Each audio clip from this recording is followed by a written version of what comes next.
ঘুরায় আনতে হলো। যদি এরা সেম ট্র্যাকে না পড়তো আমি কিন্তু সরাসরি কানেক্ট করতে পারতাম, কিন্তু যেহেতু এরা এইখানে অকুপাই করে ফেলেছে এই নিচের মেটালটা, তাই আমাকে এই অন্যটাকে উপর দিয়ে এনে ঘুরায় এখানে লাগাতে হয়েছে। এটা আর এটা কিন্তু অ্যালাইন্ড। ঠিক আছে, আমি ক্লিয়ার করে দিয়ে আবার দেখাই। এবার লাল দিয়ে দেখাচ্ছি, এই জিনিসটা আর এই জিনিসটার এই এজ গুলো অ্যালাইন হবে, এইগুলো অ্যালাইন্ড। কারণ আপনার প্রথম থেকে লক্ষ্য করে দেখেন আপনার, হ্যাঁ, আপনার এই পয়েন্ট কিন্তু অ্যালাইন। আচ্ছা কালো, এই আপনার এই ইনিশিয়াল এটা অ্যালাইন করা, এই পলি তো অ্যালাইন করাই ছিল, এইখানকার মেটালটা অ্যালাইন করা, এই মেটাল বরাবর এখানে গ্যাপ আছে, পলি অ্যালাইন করা, এই মেটাল বরাবর এখানে গ্যাপ আছে, পলি অ্যালাইন করা, এই মেটাল বরাবর এটা আসলে অ্যালাইন করে আঁকা উচিত ছিল আমার। আঁকার সময় তো আসলে অ্যালাইনমেন্ট ঠিক থাকে না, এই জন্য এরকম হয়েছে। এবং একইভাবে এই পরের মেটালটাও কিন্তু অ্যালাইন করা। এই অ্যালাইনমেন্টের কনসেপ্ট এখন আনা হয়েছে বলেই আমরা এই মেটালের পিচ বা মেটালের ট্র্যাক দিয়ে হিসাব করি যে কত উইডথ বা কত হাইট হবে। বুঝতে পেরেছেন? জি স্যার। জি।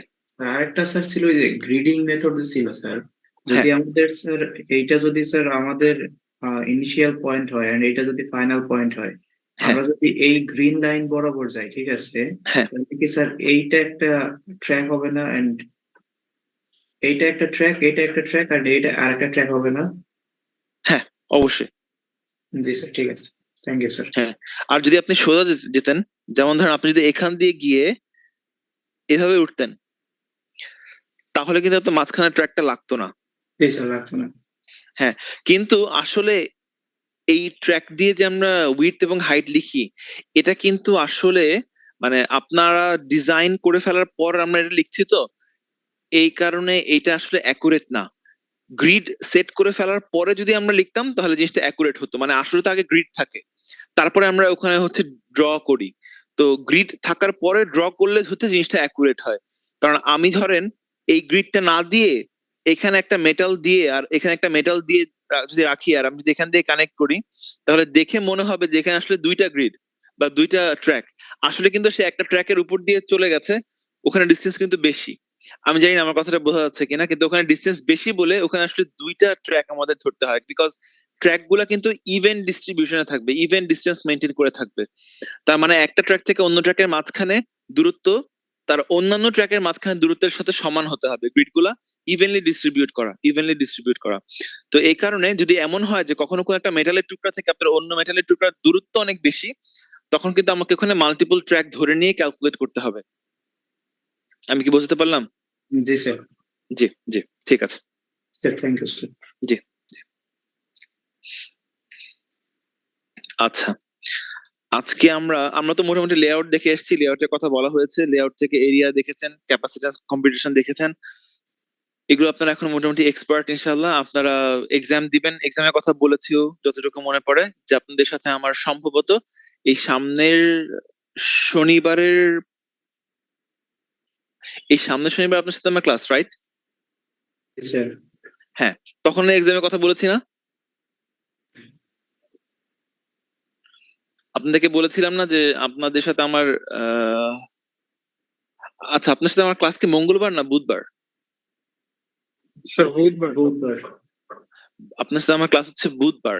হ্যাঁ, তো এই শনিবার দিন আমরা সম্ভবত, মঙ্গলবারের রুটিন তো ফলো করার কিছু নাই, সামনের শনিবার দিন আমরা বুধবারের রুটিন ফলো করবো। সো আলটিমেটলি আমাদের এক্সাম কিন্তু এই বুধবার দিন, মানে এই সামনের শনিবার দিন। ঠিক আছে, বিকজ বলেছিলাম নেক্সট যেদিন সামনাসামনি ক্লাস হবে সেদিন এক্সাম। জি স্যার। ঠিক আছে, আচ্ছা। আর সিলেবাস অনেক ছোট, সো আপনারা মোটামুটি এক এক ঘন্টা একটু দেখলেই ইনশাআল্লাহ পারবেন। আচ্ছা, আজকে এই এই এখন যে স্লাইড গুলো দেখাবো, এই স্লাইড গুলো হচ্ছে কয়েকটা জায়গা থেকে আমি কোলেজ করে এনেছি, মানে হচ্ছে জাস্ট কয়েকটা জায়গা থেকে কালেক্ট করে আনা, মানে কিছু কিছু স্লাইড এক জায়গা থেকে এভাবে নেওয়া, কারণ এখানে হচ্ছে সবকিছু আমাদের সিলেবাসের অংশ না, তো যতটুকু সিলেবাসের অংশ অতটুকু নিয়ে হচ্ছে স্লাইডটা বানানো। তো এখানে মেইনলি দেখবেন খুব দ্রুত চলে যাব, কারণ অনেক জিনিস অলরেডি ভিজিট করা হয়েছে, তো আমরা ওগুলো রিভিজিটের পর্যায়ে পড়বে। আচ্ছা, এই প্রথম স্লাইডের কোনো মানে ইম্পর্টেন্স নাই, ইম্পর্টেন্স হচ্ছে ভিএলএসআই, এই কথাটা শুরুতেই বলা উচিত ছিল। ভিএলএসআই বললেই মানুষ শুরুতেই বলে যে আমাদের ট্রানজিস্টরের সংখ্যার ব্যাপারে যে মুরস লটা আছে, মানে মুরসলা হচ্ছে বলে গেছেন কোন জায়গায় আপনারা দেখবেন 6 মাসের কথা বলেছেন, কোন জায়গায় বলেছে পাবেন যে 1 বছর, কোন জায়গায় 18 মাস, এখানে আবার 18 থেকে 24 মাস মাস বলছে। তো মানে মুরস লতে উনি ওই 1965 সালে হচ্ছে মোটামুটি একটা আনুমানিক প্রেডিকশন দিয়ে গিয়েছিলেন যে সামনে যত দিন যাবে তত আমাদের নাম্বার অফ ট্রানজিস্টরের সংখ্যা আপনার একটা পার্টিকুলার ডাই বা চিপের মধ্যে এই পার্টিকুলার সময় পরপর দ্বিগুণ হবে। এটা ছিল ওনার একটা সর্ট অফ প্রেডিকশন। মানে এবং আমরা এত ছোট স্কেলে দিন দিন যাব যে আমাদের ইয়েটা হবে হচ্ছে নাম্বার অফ ট্রানজিস্টর সংখ্যা হবে দ্বিগুণ, আর দিন দিন আমাদের প্রায় 6 মাস বা 1 বছরে মোটামুটি আমরা দেখতে পারবো যে আমাদের ট্রানজিস্টর যে স্কেল করি আমরা, সেই স্কেলিংটাও আমাদের হতে থাকবে অর্ধেক। তো এটা ছিল মুরস ল এর মানে ওনার একটা প্রেডিকশন। তো ওনার প্রেডিকশনে ছিল ল তো বলে কিছু না, কিন্তু দেখা যাচ্ছে ইভেনচুয়ালি আমরা মোটামুটি এরকম ট্রেন্ডই দেখেছি সোফার। যত দিন যাচ্ছে আমাদের প্রতি সফটওয়্যারের মাইক্রোপ্রসেসর ডিজাইন করতে গিয়ে আমাদের যেরকম ট্রানজিস্টর লাগছে, বা আমরা যতটুকু একই এরিয়াতে অনেক বেশি ডেন্সলি পপুলেটেড ট্রানজিস্টর আমরা ইয়ে করতে পারি, ডিজাইন করতে পারছি, আমাদের সেরকম নতুন নতুন প্রসেস টেকনোলজি আসছে। তো এইটা জাস্ট মুরসলার একটা ইয়ে ছিল, ওটা সবসময় ভিলেসেতে সবাই বলে, আমার বলা হয়নি, স্কিপ করে গেছিলাম, তাই এখানে প্রথমে রেখেছি যে মুরসলা বলেছিলেন, অনেক আগেই বলেছেন যে মোটামুটি কোন কোন জায়গায় 6 মাস, কোথাও কোথাও 1 বছরের কথা বলা, এখানে 18 থেকে 24 মাসের কথা বলা আছে। মানে এই সময়ের মধ্যে ওনার প্রেডিকশনটা ছিল যে প্রতি এই সময় পর পর ট্রানজিস্টরের সংখ্যা দ্বিগুণ হবে, বা আমাদের স্কেলিং প্রসেস টেকনোলজির যে স্কেলিং হবে সেটা অর্ধেক হবে। ঠিক আছে, আচ্ছা। এই আইডি ভিজিএস যে গ্রাফটা, জি জি বলেন। স্যার একটা মানে কনফিউশন ছিল আর কি, জি, যে অ্যাকর্ডিং টু স্যার মানে কসমিক মাইক্রোওয়েভ ব্যাকগ্রাউন্ড একটা ট্রানজিস্টরের সাইজ তো স্যার একটা সার্টেন লেভেল অব্দি স্যার ছোট করা পসিবল, তার চাইতে তো ছোট পসিবল পসিবল না। সেক্ষেত্রে না, স্যার পসিবল না। হ্যাঁ, এই জন্য তো এখন এখন আর আমাদের এই গতানুগতিক সিমসে তো আর সবাই বসে নাই। যত দিন যাচ্ছে এখন কিন্তু আর শুধু সিমস নিয়ে মানুষ বসে নাই, ফ্যাব্রিকেশন যেহেতু আমাদের লিমিটেশন আছে, বিকজ 1 ন্যানোমিটারের নিচে নেমে যাওয়াটা কোয়াইট ইম্পসিবল। 1 ন্যানোমিটারের নিচে নেমে যাওয়াটা মানে হচ্ছে আপনার অলরেডি অ্যাটমিক লেভেলে চলে গেছে, মানে একটা অ্যাটমের যে ন্যূনতম রেডিয়াস নিউক্লিয়াস চারপাশে থাকে, আমরা অলমোস্ট সেখানে টাচ করে ফেলতেছি। তো এই জন্য যেহেতু এটা সম্ভব না, মানে এখনো পর্যন্ত সম্ভব না, হয়তোবা সামনে অন্য কোনো কিছু ডিসকভার হবে কিনা বলা যাচ্ছে না। তো এই জন্য কিন্তু সাধারণত 3 ন্যানোমিটারের পরে কিন্তু এখন পর্যন্ত আমার জানার মতে করা হয়নি আর কোনো ওই রকমের কিছু। আমরা অল্টারনেট খুঁজছি, তো অল্টারনেট খোঁজার জন্য নতুন নতুন টেকনোলজি কিন্তু অলরেডি আমরা সিমস পড়ছি এখানে, কিন্তু আমরা কিন্তু অলরেডি আপনাদের ল্যাপটপ গুলো ফিনফেট দিয়ে করা। তো এরকম বিভিন্ন ওয়ে আউট খোঁজা হচ্ছে যে আচ্ছা এক্সিস্টিং টেকনোলজির মধ্যেই কি আমরা এফিসিয়েন্সি বাড়াতে পারি কিনা প্রথমত, দ্বিতীয়ত আমরা কি নতুন কোন টেকনোলজি যেতে পারবো কিনা, এটাও কিন্তু চিন্তা করা হচ্ছে যে নতুন কোন টেকনোলজি যাওয়া যায় কিনা। এবং আপনারা এই ধরনের অনেক নাম শুনবেন, কোয়ান্টাম কম্পিউটিং এর নাম শুনবেন, বা এই ধরনের অনেক জিনিসের নাম শুনবেন। তো ওই ধরনের নতুন নতুন টেকনোলজিতে যাওয়ার কথা চিন্তা করা হচ্ছে, কিন্তু এখনো পর্যন্ত সাকসেসফুল কোনো কিছু যে ওভাবে বলা যাবে তা না। তো এই কারণে এটা একটা ইস্যু যে মুরসলা এখন অলমোস্ট স্যাচুরেট করে যাচ্ছে, এটা বলা হয়। কিন্তু আপকামিং ডেজে কি হবে এটা আসলে বলা এখনো কঠিন, কারণ অনেক কিছু এখনো পর্যন্ত একাডেমি এবং রিসার্চে আছে যেগুলো এখনো হয়তো বা ইন্ডাস্ট্রিতে বা ফ্যাব্রিকেশনে ওভাবে আসেনি, কিন্তু অনেক কিছুই আসার পথে আছে, মানে ডিফারেন্ট ডিফারেন্ট অনেক রিসার্চই অনেক দিক দিয়ে হচ্ছে। তো যেহেতু এই লিমিটেশন আমাদের আছে, 1 ন্যানোমিটারের নিচে আমরা এখনো পর্যন্ত নামার কোনো ওয়ে আমাদের নাই।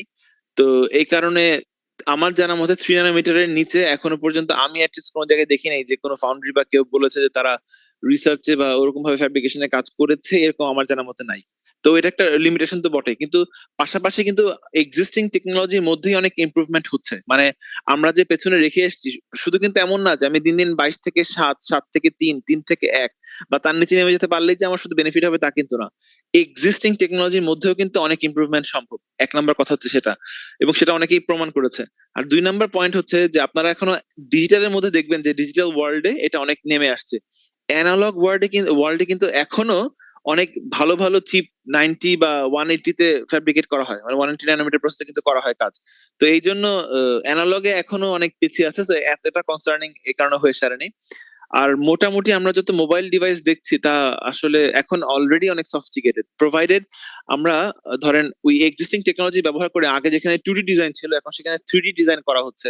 তার মানে আমরা যখন উপরের দিকে যাচ্ছি, মানে হচ্ছে একটা পার্টিকুলার লেয়ারে ফ্যাব্রিকেট করে তার উপরে যখন আবার একটা সিস্টেম অন চিপ ফ্যাব্রিকেট করতেছি আমরা, তখন কিন্তু আমাদের ইভেন্চুয়ালি এই প্রসেস টেকনোলজি না কমায়ও দেখা যাচ্ছে যে আমরা অলরেডি অনেক ডেন্সলি পপুলেট করে ফেলতে পারছি, বিকজ আমাদের নতুন নতুন ফ্লোর আসতেছে। মানে ধরেন আপনারা একটা গ্রামে আগে যে কটা বাড়ি ছিল, এখন ওখানে আর জমি নাই, বাড়ি করতে পারছি না, আমরা তখন ওখানে বিল্ডিং করা শুরু করলাম। তো এখন এরকম হচ্ছে যে আমাদের প্রসেসর গুলা কিন্তু 3D র দিকে যাচ্ছে, অনেক জায়গায় টুকটাক হয়েছে, দেখা যাচ্ছে যে আমাদের হয়তো একটা প্রসেসরের মধ্যে তার ক্যাশ মেমোরি গুলো উপরে দিয়ে দেওয়া হয়েছে।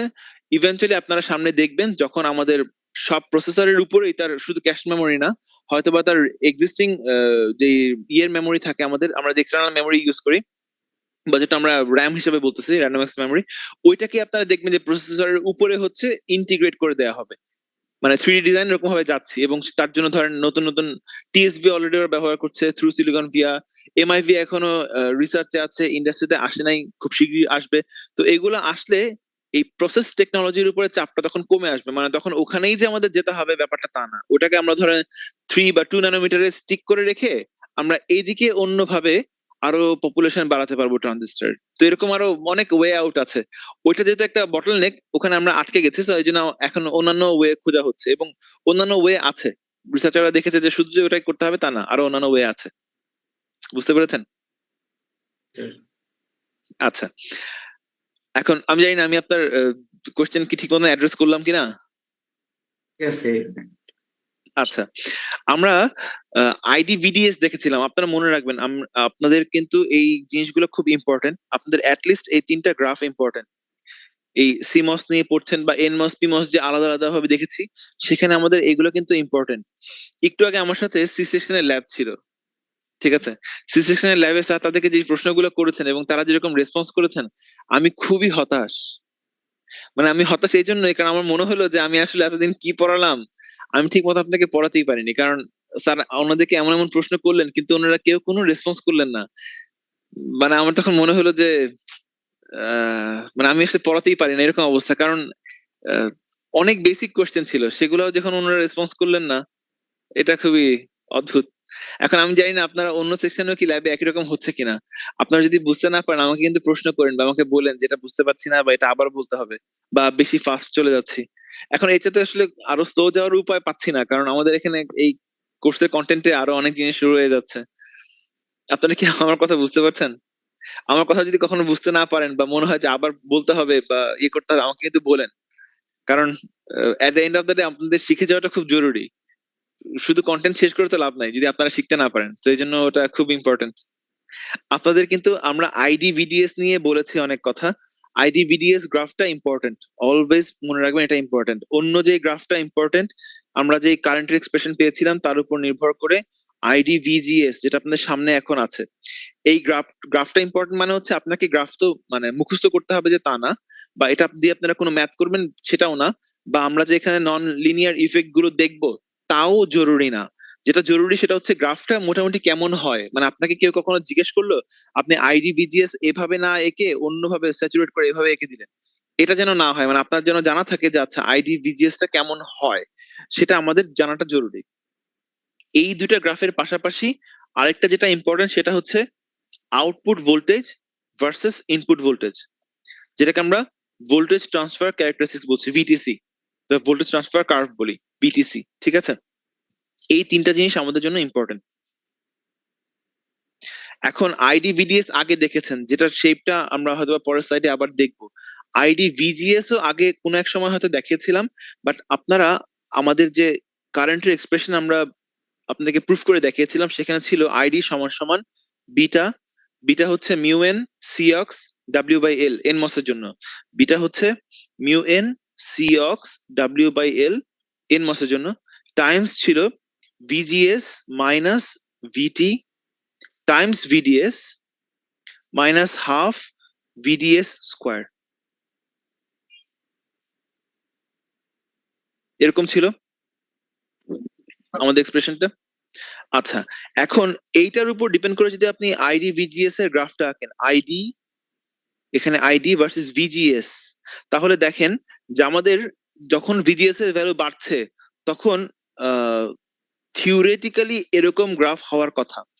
কেন এরকম গ্রাফ হওয়ার কথা? কারণ আপনারা জানেন যে আমাদের কারেন্টের এক্সপ্রেশনটা স্যাচুরেশনের আগ পর্যন্ত, অর্থাৎ এই পুরোটাকে আমরা যখন লিনিয়ার আর স্যাচুরেশনে ভাগ করে ফেলি, আমরা বলেছিলাম লিনিয়ারের ক্ষেত্রে তার এক্সপ্রেশনটা অনেকটা এরকম। আমরা বলেছিলাম লিনিয়ারের ক্ষেত্রে তার এক্সপ্রেশনটা অনেকটা এরকম, beta VDS times VGS minus VT, এটা ছিল আমাদের লিনিয়ারের ক্ষেত্রে। আর স্যাচুরেশনের ক্ষেত্রে আমরা বলেছিলাম যে আমাদের সেটা হয়ে যাচ্ছে beta VGS minus VT square, সামনে একটা হাফ আছে এরকম। তার মানে হচ্ছে আমাদের এই লিনিয়ারলি বাড়ছে, বিকজ আপনারা প্রথম এক্সপ্রেশনে যেটা দেখতে পাচ্ছেন লিনিয়ারলি বাড়ছে, মানে হচ্ছে VGS এর সাথে আইডিটা লিনিয়ারলি বাড়ছে, পাওয়ারটা হচ্ছে টু দি পাওয়ার 1। আর যখন স্যাচুরেশনে চলে গেছেন তখন আইডিএস এর সাথে বা আইডির সাথে এই VGS এর সম্পর্কটা হচ্ছে VGS যা বাড়বে তার স্কোয়ার করে হচ্ছে আপনার কারেন্টটা বাড়বে, মানে কোয়াড্রেটিক হারে বাড়বে। অর্থাৎ আমাদের এই গ্রাফটা শুরু থেকে শুরু করে এই পয়েন্ট পর্যন্ত ছিল হচ্ছে আপনার থ্রেশহোল্ড ভোল্টেজ পর্যন্ত। সো থ্রেশহোল্ড পর্যন্ত আপনার কোনো কারেন্ট ফ্লো করতে পারেনি, বিকজ সে সময় আপনার কাট অফ ছিল। ওয়ান্স আপনি কাট অফ ছাড়িয়ে গেলেন, রিলিজ পেলেন, এখান থেকে ইনিশিয়ালি সেটা বাড়বে হচ্ছে লিনিয়ারলি, লিনিয়ারলি বেড়ে এর পরে হচ্ছে সে ধীরে ধীরে কোয়াড্রেটিক যাবে, মানে এই জোনটা তখন কোয়াড্রেটিকে পৌঁছাবে, বাট ইনিশিয়াল জোনটা আপনার হবে লিনিয়ার।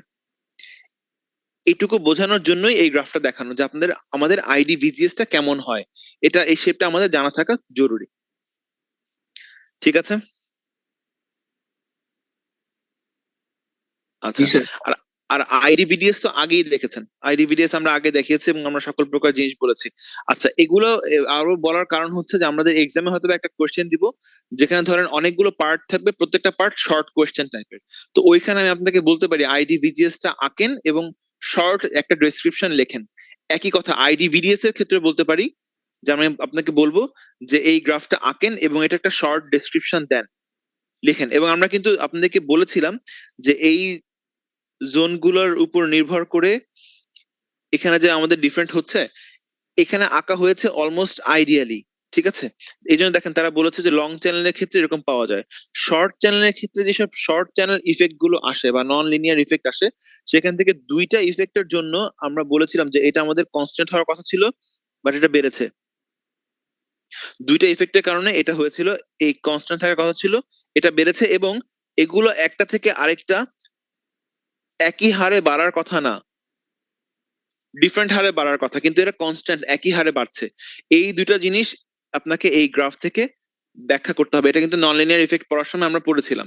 ঠিক আছে, সো ওইটা আপনারা রিভিজিট করবেন, এটা কিন্তু ইম্পর্টেন্ট যে আমরা এখান থেকে কেন এই কনস্ট্যান্টের জায়গায় একটু বেড়ে যাচ্ছে। আমাদের যেখানে স্যাচুরেশনে গিয়ে স্যাচুরেশন কারেন্টটা কনস্ট্যান্ট হওয়ার কথা ছিল, আমরা ইকুয়েশনে দেখেছিলাম যে আইডি সমান সমান একটু আগে লিখলাম beta by 2 VGS minus VTN square, এটা GS মাইনাস VTN স্কোয়ারে কনস্ট্যান্ট হয়ে যাওয়ার কথা ছিল, কিন্তু গ্র্যাজুয়ালি বাড়তে থাকে, হালকা একটু বাড়তে থাকে। এটা কেন বাড়ছে, এটা আমাদের ইভেন্চুয়ালি কনস্ট্যান্ট হওয়ার কথা, কিন্তু কেন VDS বাড়ার সাথে সাথে এটা বাড়ছে, এটা আমরা শর্ট চ্যানেল ইফেক্টের জন্য কিন্তু দেখেছিলাম। সো ওগুলো আপনারা অবশ্যই ভিজিট করবেন, কারণ এটা ইম্পর্টেন্ট। আগে পড়ে এসেছি তাই অত ডিটেইলে যাচ্ছি না। NMOS এর জন্য দেখিয়েছিলাম, PMOS এর জন্য এখানে গ্রাফ আছে। আপনাদেরকে বলেছিলাম NMOS এ যা হবে PMOS এ এক্স্যাক্টলি তার অপোজিটটা হবে, কারণ আমাদের NMOS এর জন্য ছিল ড্রেইন টু সোর্স, PMOS এর জন্য সেটা হয়েছে সোর্স টু ড্রেইন। তার মানে আপনি যখন উল্টাটা লিখবেন তখন গ্রাফটা উল্টো হবে। আমার কথা কি বুঝতে পারছেন? আমাদের NMOS এর জন্য যা ছিল, NMOS এর জন্য কি ছিল, এদিকে ছিল আপনার IDS, আর এদিকে আপনার, এটা NMOS এর জন্য আঁকছি কিন্তু, এদিকে ছিল আপনার VDS। তার জন্য আপনি NMOS এর জন্য পেয়েছেন এরকম। ঠিক আছে, এখন এক্স্যাক্টলি এই গ্রাফটা আমাদের PMOS এর জন্য কেমন হবে? PMOS এর জন্য এই জিনিসটাতে আমরা বলেছিলাম যে NMOS এর ক্ষেত্রে ড্রেনের পটেনশিয়াল থাকে বেশি, সোর্স থাকে কম। আর PMOS এর ক্ষেত্রে হয় সোর্সের পটেনশিয়াল বেশি, ড্রেনের পটেনশিয়াল কম। তার মানে PMOS এর জন্য যদি আঁকি তাহলে এই কারেন্টটা ড্রেন টু সোর্স হবে না, হবে সোর্স টু ড্রেন। আর এদিকে ভোল্টেজটাও হবে ড্রেন টু সোর্স না, সোর্স টু ড্রেন। অর্থাৎ জিনিসটা হবে এরকম। বুঝতে পারলেন? এখন যদি আমি এটাকে ISD না লিখে এই গ্রাফটাকে IDS লিখতে চাই, তাহলে যেটা উপরের দিকে গেছে সেটা নিচের দিকে নামবে, এই জন্য এটা নিচের দিকে নামছে। যেটা VSD এদিকে গেছে সেটার VDS কোন দিকে যাবে? এদিক বরাবর যাবে, তাই VDS এদিক বরাবর গেছে। বুঝতে পেরেছেন কেন নিচের দিকে নেমেছে কারেন্ট এবং ভোল্টেজকে এদিকে স্কেল করা হচ্ছে? এই দেখেন 0 থেকে শুরু করে 0.5 minus 0.1 minus 1.5 minus 2 minus 2.5, because আসলে ছিল VSD, কিন্তু আমরা ওই এনমস এর ভিডিএস এর মতন মেলানোর জন্য যখন ডিএস লিখছি তখন ইভেন্চুয়ালি আমাদের পুরোটা জিনিসের ভ্যালু তো অপোজিট হচ্ছে, তাই যেটা ছিল আগে 0 থেকে 0.5 1 1.5 সেটা নেগেটিভ হয়ে মাইনাস হয়ে যাচ্ছে। সো পিমস এর ক্ষেত্রে আমাদের আইডি ভিডিএস যদি আঁকতে বলা হয়, আপনারা যদি এসডি করে লেখেন তাহলে এভাবে আঁকবেন, আর যদি ডিএস দিয়ে লেখেন তাহলে গ্রাফটা এভাবে আঁকবেন। দুটো কিন্তু একই জিনিস ইন্ডিকেট করছে। প্রশ্ন আছে? না স্যার।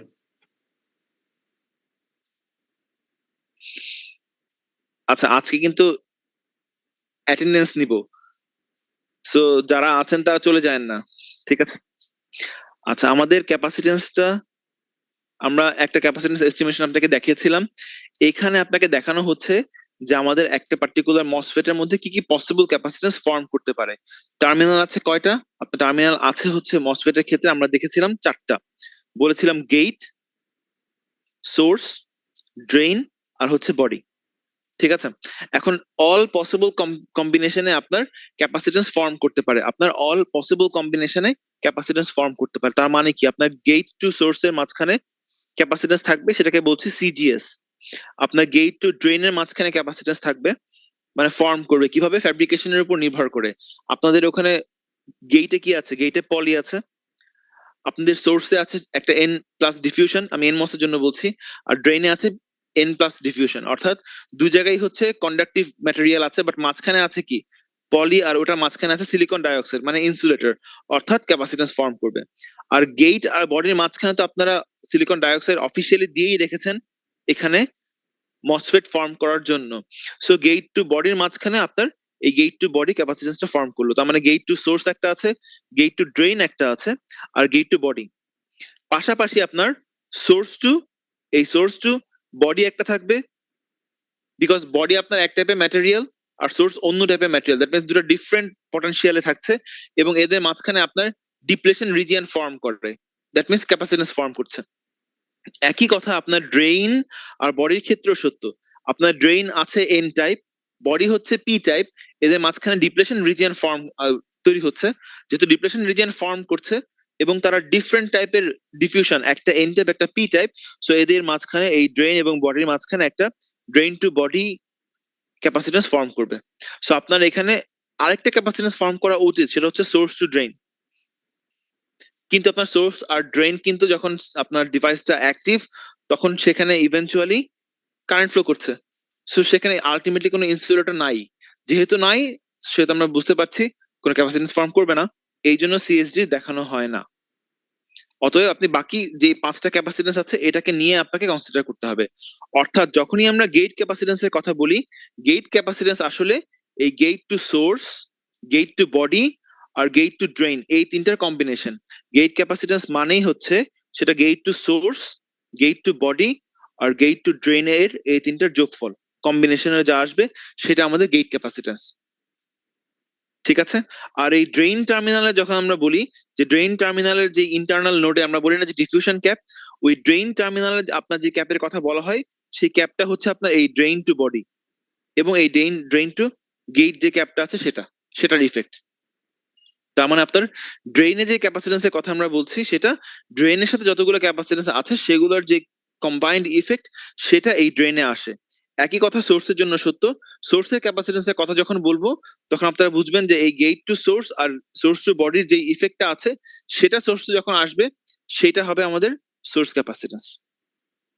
এখান থেকে আমরা আর কি বুঝতে পারছি যে আমরা যখনই একটা মসফেট কে সাইজিং করি তার উপর নির্ভর করে আমরা মনে রাখবো যে গেট টার্মিনালে ক্যাপাসিটেন্স থাকবে, ড্রেনে ক্যাপাসিটেন্স থাকবে, সোর্সে ক্যাপাসিটেন্স থাকবে।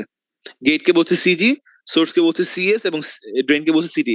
সো এটাই আমরা আগের দিন দেখেছিলাম যে আমরা যখন লেআউট করলাম তখন বলেছিলাম যে ওইসব ডিফিউশন জোন থেকে আমরা ক্যাপাসিটেন্স এক্সট্রাক্ট করে ক্যাপাসিটেন্সের ভ্যালুগুলো ওখানে বসাবো। একটা এস্টিমেশন, অ্যাকুরেট তো না, কারণ অ্যাকুরেটের জন্য আপনাকে কম্পিউট করতে হবে, কিন্তু আমরা এখানে জাস্ট একটা এস্টিমেশনের উপর নির্ভর করে যাতে করে ক্যালকুলেট করতে পারি সেটা। ক্যাপাসিটেন্স নিয়ে কোনো প্রশ্ন আছে কারো?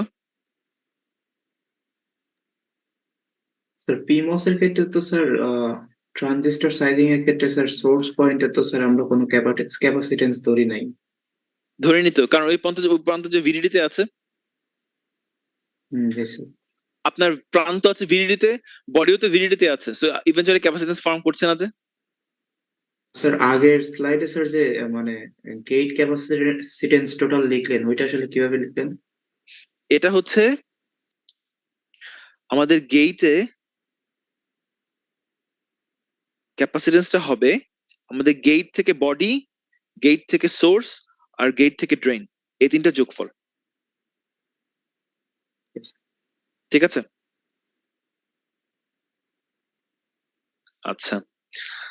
এখানে জাস্ট হচ্ছে আপনার আমরা এই ফিগারটা অনেকবার দেখেছি, জাস্ট এখানে একটা রিপ্রেজেন্টেশন আপনাদের বোঝার জন্য রাখা, যে আমরা কিন্তু যখন মনে আছে যখন আমরা ইয়ে করেছিলাম সাইড ভিউ দেখেছিলাম তখন সবসময় আঁকতাম হচ্ছে একটু ওভারল্যাপ করে, এই ওভারল্যাপিং জোনগুলো রাখা হয়। আর হচ্ছে যখন আমরা টপ ভিউ দেখেছিলাম তখন দেখেছিলাম যে আমাদের পলিটাও একটু এক্সটেন্ডেড থাকে। সো এই সকল পয়েন্ট আপনারা এই এক্সটেনশনটা পাবেন। ঠিক আছে, অলওয়েজ সকল পয়েন্টে কিছু না কিছু এক্সটেনশন, কিছু না কিছু ওভারল্যাপ বা এক্সটেনশন থাকবে। ঠিক আছে, ফ্যাব্রিকেশনের জন্য এটা আমরা কোনটা অটোমেটিক্যালি হয়, যেরকম এইটা অটোমেটিক্যালি হয় আর এটা আমরা করতে চাই, পলিটা আমরা করতে চাই। ঠিক আছে, বাট এই ওভারল্যাপ গুলো আমাদের ডিভাইস পারফর্ম করার জন্যই লাগে, এমন না যে এটা আননেসেসারি বা এটা কোনো ইস্যু থাকে, এটা কিন্তু তা না। এটা আমরা আমাদের ফ্যাব্রিকেশনের সময় যে কোনো কিছু হয় বা আমরা যে কোনো কিছু করি, এটা কিন্তু আমাদের ইভেন্চুয়ালি ডিভাইস পারফরমেন্সের জন্য লাগবে। কারণ আপনার যদি এখানে কোনো কারণে এই গেটটা যদি আপনি একবারে এজ বরাবর তৈরি করতে যান এবং যদি কোনো কারণে ফ্যাব্রিকেশনের ডিফেক্টের কারণে একটু ছোট হয়ে যায়, তাহলে কিন্তু এই ডিভাইস আর কাজ করবে না। তো এই কারণে ওভারল্যাপ করানোটা বেটার, একটুখানি এক্সটেন্ড থাকাটা বেটার। আর এটাও হয় হচ্ছে আমরা যখন ডিফিউজ করি, এই নিচে এটা আসে যখন আমরা ডিফিউশনটা করছি, তখন ওই আমরা যতটুকু এজ ধরে ডিফিউজ করার চেষ্টা করি, সে দেখা যায় যে কিছুটা জোন বাড়তি কভার করে চলে আসে আমাদের ডিফিউশন ইফেক্টের কারণে, সে কিছুটা ডিফিউজ হয়ে বাড়তি এই জোনে চলে আসে। এখানেও একই কথা প্রযোজ্য, বাড়তি একটু চলে আসবে। বাট এটার জন্য আমাদের এই এলটার যে লেন্থ ছিল সেটা হালকা কমে এল ইফেক্টিভ হয়ে যায়, হালকা একটু কমে। বাট এটা কোনো কনসার্নিং কিছু না, এতে করে আপনার কারেন্টটা ইভেন্চুয়ালি বাড়ছে, মানে এমন না যে এটার জন্য আপনার ডিভাইসের রেজিস্ট্যান্স বাড়ছে, তা কিন্তু না, হালকা রেজিস্ট্যান্স ইনফ্যাক্ট কমছে। সো এটা এই জন্য কোনো কনসার্নিং ইস্যু না, এবং এটার ইফেক্টটা খুব সামান্য।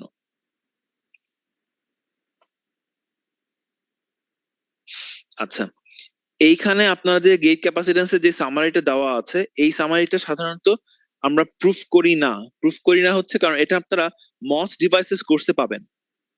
মস ডিভাইসেস কোর্সের মধ্যে আমরা এগুলো প্রুফ দেখাই, এই ক্যাপাসিটেন্স গুলো প্রুফ দেখাই। এখানে কাট অফ, এটা হচ্ছে কাট অফ আর ধরেন লিনিয়ার অপারেশন যখন হচ্ছে আর স্যাচুরেশন, তার জন্য হচ্ছে তারা এই ফিগারটা দিয়েছে। এবং এর জন্য ক্যাপাসিটেন্সটা কত কত হবে দেখেন, আমরা বলেছিলাম গেটে থাকবে তিনটা, gate to body, gate to source আর গেট টু ড্রেন। তারা ওই তিনটা ক্যাপাসিটেন্স কত কত করে ছিল গেটে, সেটাকে এখানে বের করে দিচ্ছে। প্রত্যেকটাই আমরা বলেছিলাম, আমরা যখন অক্সাইড ক্যাপ পড়েছিলাম সিঅক্স, বলেছিলাম সিঅক্স হচ্ছে ইউনিট এরিয়াতে যে ক্যাপ সেটা, সিঅক্স হচ্ছে ইউনিট এরিয়াতে যে ক্যাপ সেটা। তার মানে সিঅক্স থেকে আপনার পুরোটা ক্যাপাসিটেন্স বের করতে হলে তাকে কি দিয়ে গুণ করতে হবে? এরিয়া দিয়ে গুণ করতে হবে, অর্থাৎ এরিয়া টাইমস সিঅক্স লিখতে হবে। আর এরিয়াটা কত? আপনার উইডথ এবং লেংথ টাইমস, তাহলে সিঅক্স হবে। এই জন্য দেখবেন প্রত্যেকটাতে লেখা হয়েছে C ox times W L effective, because একটু আগে তো বললাম এল আমরা আসলে যেটা দেখি সেটা আসলে এল না, সেটা একটু কমে যায়, এই জন্য তারা এল ইফেক্টিভ বলছে। ঠিক আছে, তো প্রত্যেকটা জায়গায় আপনি ওই একই ক্যাপ দেখছেন বাট ডিফারেন্ট ভ্যালু দেখতে পাচ্ছেন। অর্থাৎ আমাদের সি অক্স ডাব্লিউ টাইমস এল, এটাকে যদি আমরা for the time being C1 বলি, তাহলে আপনারা দেখবেন যে শুরুতে বলা হয়েছে কাট অফে যখন ছিলাম তখন শুধু গেট টু বডি আছে, বিকজ সোর্স এবং ড্রেনে তখন কোনো চ্যানেল ফর্ম করে নাই, সোর্স আর ড্রেনের মাঝখানে। তো তখন দেখা যায় যে ক্যাপাসিটেন্সটা শুধু আপনার গেট আর বডির মাঝখানে ফর্ম করে, সেটাকে আমরা C1 বলি। বাকিগুলো কিন্তু 0 এবং 0। এই C1টা হচ্ছে এই যে সিঅক্স টাইমস ডাব্লিউ এল, এই ভ্যালু দেখা যাচ্ছে যখন আমরা আমাদের থ্রেশহোল্ড ভোল্টেজের চেয়ে বেশি গেটে দিচ্ছি এবং চ্যানেলটা ফর্ম করেছে এবং ট্রায়োড রিজিয়ন অর্থাৎ লিনিয়ার রিজিয়নে থাকে। যখন ট্রায়োড বা লিনিয়ার রিজিয়নে থাকে, তখন যেহেতু আপনার লিনিয়ার রিজিয়নে অলরেডি আছে, ডিভাইসটা অ্যাক্টিভ, মানে আপনার চ্যানেল, এই দেখেন এখানে আপনার চ্যানেলটা ফর্ম করে গেছে, তখন কিন্তু এই গেট আর বডির মাঝখানে চ্যানেল থাকার কারণে কোনো ক্যাপাসিটেন্স নাই। তখন ক্যাপাসিটেন্সটা ফর্ম করবেই হচ্ছে গেট টু সোর্স আর গেট টু ড্রেন, এই জন্য এখানে 0 দেওয়া হচ্ছে, এবং গেট টু সোর্স এবং গেট টু ড্রেনের ক্যাপাসিটেন্স লিনিয়ার বা ট্রায়াড মানে হচ্ছে উভয় দিকেই একই রকম অবস্থায় আছে অলমোস্ট, তাই ক্যাপাসিটেন্সটা উভয় দিকে অলমোস্ট সমান, উভয় দিকেই C1/2, C1/2। কিন্তু যখন আপনারা এই লিনিয়ার থেকে স্যাচুরেশনে চলে যাচ্ছেন, তখন আপনার কি হয়, ড্রেনে কিন্তু পিঞ্চ অফ হয়। ড্রেনে যখন আপনার হচ্ছে আপনার গেট টু ড্রেনের মাঝখানের এই জোনটাতে পিঞ্চ অফ হচ্ছে স্যাচুরেশনের জন্য, এই কারণে এখানে কোনো ক্যাপাসিটেন্স তখন ইভেন্চুয়ালি, বিকজ এটা তো পিঞ্চ অফ হয়ে যাওয়া মানে হচ্ছে আলটিমেটলি টাচ করছে সেই গেটের টার্মিনালকে ড্রেন থেকে, তো এইখানে এই জন্য ক্যাপাসিটেন্সটা আর থাকছে না। যেহেতু আপনার চ্যানেলটুকু এই সোর্সের সাথে আছে, তাই আপনার শুধু সোর্সে স্যাচুরেশনের অবস্থায় শুধু সোর্সের ওখানে ক্যাপাসিটেন্সটা থাকে, ঠিক আছে, যেহেতু আপনার এখানে চ্যানেলটা শুধু আছে। সো এই কারণে আমরা দেখছি সেটা হচ্ছে 2/3 অফ C1, C1 আপনার ওই C ox W times L, ঠিক আছে। এই ক্যাপাসিটেন্সের ভ্যালুগুলোর প্রুফ আমরা এখানে দেখি না, এটা যদি দেখতে হয় আপনাকে মস ডিভাইসেস কোর্সে যেতে হবে, ওইখানে ডিটেইলে দেখানো হয় কিভাবে, এই পরের স্লাইডে আপনারা দেখবেন কিভাবে ইনভার্সন লেয়ার থেকে ডিপ্লেশন হয়ে যখন আমরা লিনিয়ার এবং স্যাচুরেশনে যাই, তখন ক্যাপাসিটেন্সটা কেমনে ফর্ম করে বা কিভাবে ফর্ম করে, কিভাবে ফর্ম করছে বা ভ্যালুটা কত হচ্ছে, ওইটা পার্টিকুলার কিছু এই ডিফারেনশিয়াল ইকুয়েশন সলভ করা হয়, এবং করে আমার যতটুকু মনে পড়ে পয়সনস ইকুয়েশন সলভ করা হয়, করে আমরা ওই ক্যাপাসিটেন্সের ভ্যালুগুলো পাই, ঠিক আছে। তো এইখানে আমাদের এই ক্যাপাসিটেন্সের এই ভ্যালুগুলো মনে রাখা আপনাদের কোনো দরকার নাই, আপনাকে শুধু এইটুকু বুঝতে হবে বা মনে রাখতে হবে যে আমাদের গেট ক্যাপাসিটেন্সটা হচ্ছে সবসময় gate to body, gate to source এবং গেট টু ড্রেন, এই তিনটার কিউমুলেটিভ সাম। এবং যখন ডিভাইসটা কাট অফে ছিল তখন শুধু গেট টু বডি ছিল, গেট টু সোর্স আর গেট টু ড্রেন ছিল না। ডিভাইস যখন অপারেট করতে শুরু করবে তখন কোনো বডি ক্যাপ থাকছে না, গেট টু বডি থাকছে না, বাট তখন আপনার গেট টু ড্রেন এবং গেট টু সোর্স পটেনশিয়াল থাকার কারণে, মানে পটেনশিয়াল ডিফারেন্স থাকার কারণে আপনার ওখানে ক্যাপাসিটেন্স ফর্ম করছে, আর ওইখানে আপনি এই ক্যাপাসিটেন্সের ইফেক্টটা পাবেন, এবং সেটা লিনিয়ার রিজিয়নে থাকে মোটামুটি দুই দিকে সমান, গেট টু সোর্স এবং গেট টু ড্রেন সমান থাকে। ওয়ান্স আপনি স্যাচুরেশনে পৌঁছে গেলেন, তখন আপনার ড্রেন টার্মিনালে কোনো ক্যাপ আর থাকছে না, তখন আপনার ক্যাপাসিটেন্সটা থাকবেই হচ্ছে গেট আর সোর্সের মাঝখানে, ঠিক আছে, এটা স্যাচুরেশনে যাওয়ার পরে। তো এইটুকুই শুধু মনে রাখা, এটা এই ইকুয়েশন গুলো যেন প্রুফ এখানে দেখাচ্ছি না, লাগলে প্রুফ দেখাতাম, কিন্তু আমি চেক করে দেখেছি এই কোর্সে এটার প্রুফ কখনো দেখানো হয় না, তো এই জন্য এখানে প্রুফ দেখাচ্ছি না। বাট যদি কারো প্রুফের ইন্টারেস্ট থাকে তাহলে আপনারা মস ডিভাইসেস কোর্সটা নিতে পারেন, অথবা খুব আগ্রহ থাকলে আমাকে জিজ্ঞেস করতে পারেন, আমি আপনাকে ম্যাটেরিয়াল দিতে পারি যেখানে আপনারা এই প্রুফটা পাবেন। শুধু এটুকু মনে রাখবেন, আপনারা আপনার এই কোর্সের জন্য লাগবে হচ্ছে গেট ক্যাপাসিটেন্স, মানে মিন করা হয় gate to body, gate to source এবং গেট টু ড্রেন, এবং সেটা কাট অফ রিজিয়নে থাকা অবস্থায় একরকম ডিপেন্ডেন্সি গেট টু বডির উপরে, আর যখন অ্যাক্টিভ রিজিয়নে থাকছে ট্রায়োড এবং স্যাচুরেশন, তখন সেটা ডিপেন্ড করছে সোর্স এবং ড্রেন টার্মিনালের উপরে।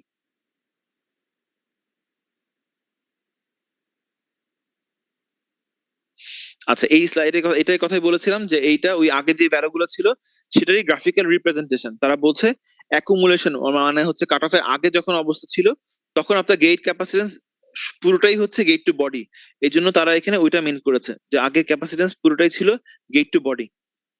ওয়ান্স আপনি ডিপ্লেশন ছাড়িয়ে থ্রেশহোল্ড পার করেছেন, এখান থেকে হচ্ছে সে অন, এটুকু অন অন যখন হয়ে গেছে তখন গেট টু বডি আর নাই, তখন আপনার আছেই হচ্ছে গেট টু সোর্স আর গেট টু ড্রেন। দেখেন গেট টু বডি তখন ইভেন্চুয়ালি 0 হয়ে গেছে, তখন শুধু আছে গেট টু সোর্স আর গেট টু ড্রেন। তো এই গ্রাফটা হচ্ছে পাওয়া যায়, এবং সেখান থেকে এই ভ্যালুগুলো পেয়ে হচ্ছে আগের টেবিলে সামারাইজ করা হয়েছে।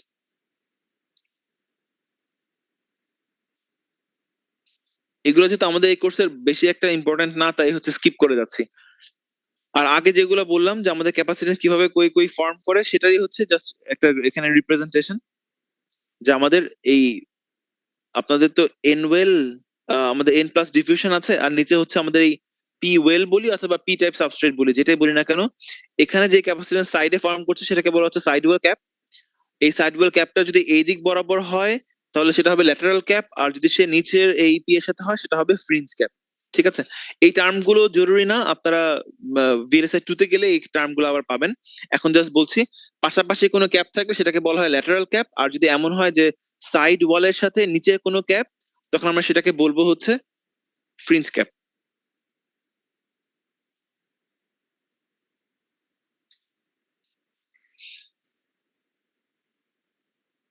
ওটাই একই জিনিসই এখানে 3D ভিউ দেওয়া।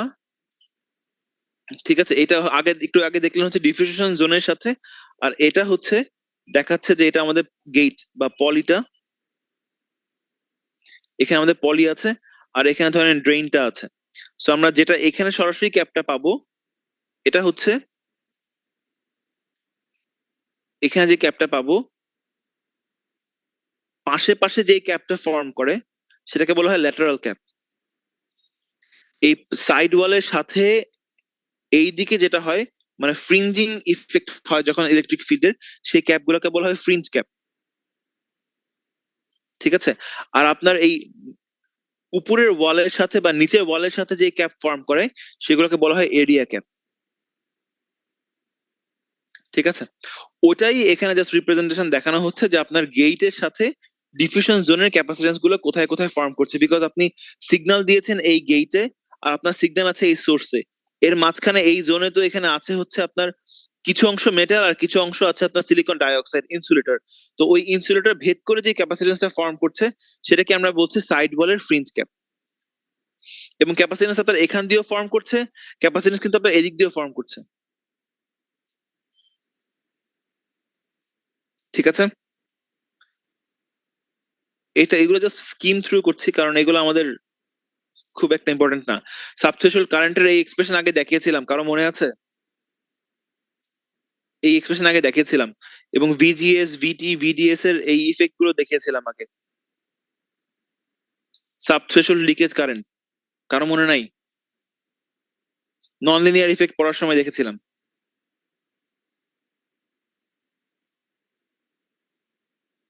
কেউ কি আছেন যার এটা মনে আছে?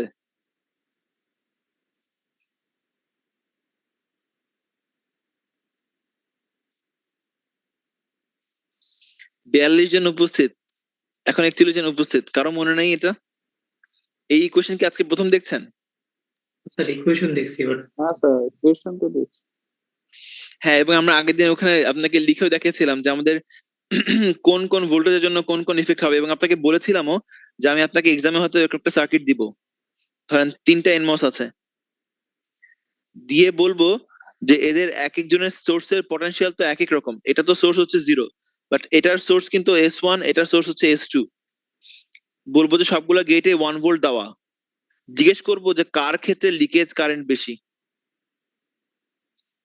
আমরা কিন্তু এরকম দেখিয়েছিলাম আপনাকে আগে, লেকচার স্লাইড চেক করে দেখেন কার ক্ষেত্রে লিকেজ কারেন্ট বেশি। এটা এই ইকুয়েশন থেকে এই ইকুয়েশনটা দিয়ে দিব, মুখস্থ করতে হবে না, তার থেকে আপনাকে বলতে হবে, কমেন্ট করতে হবে।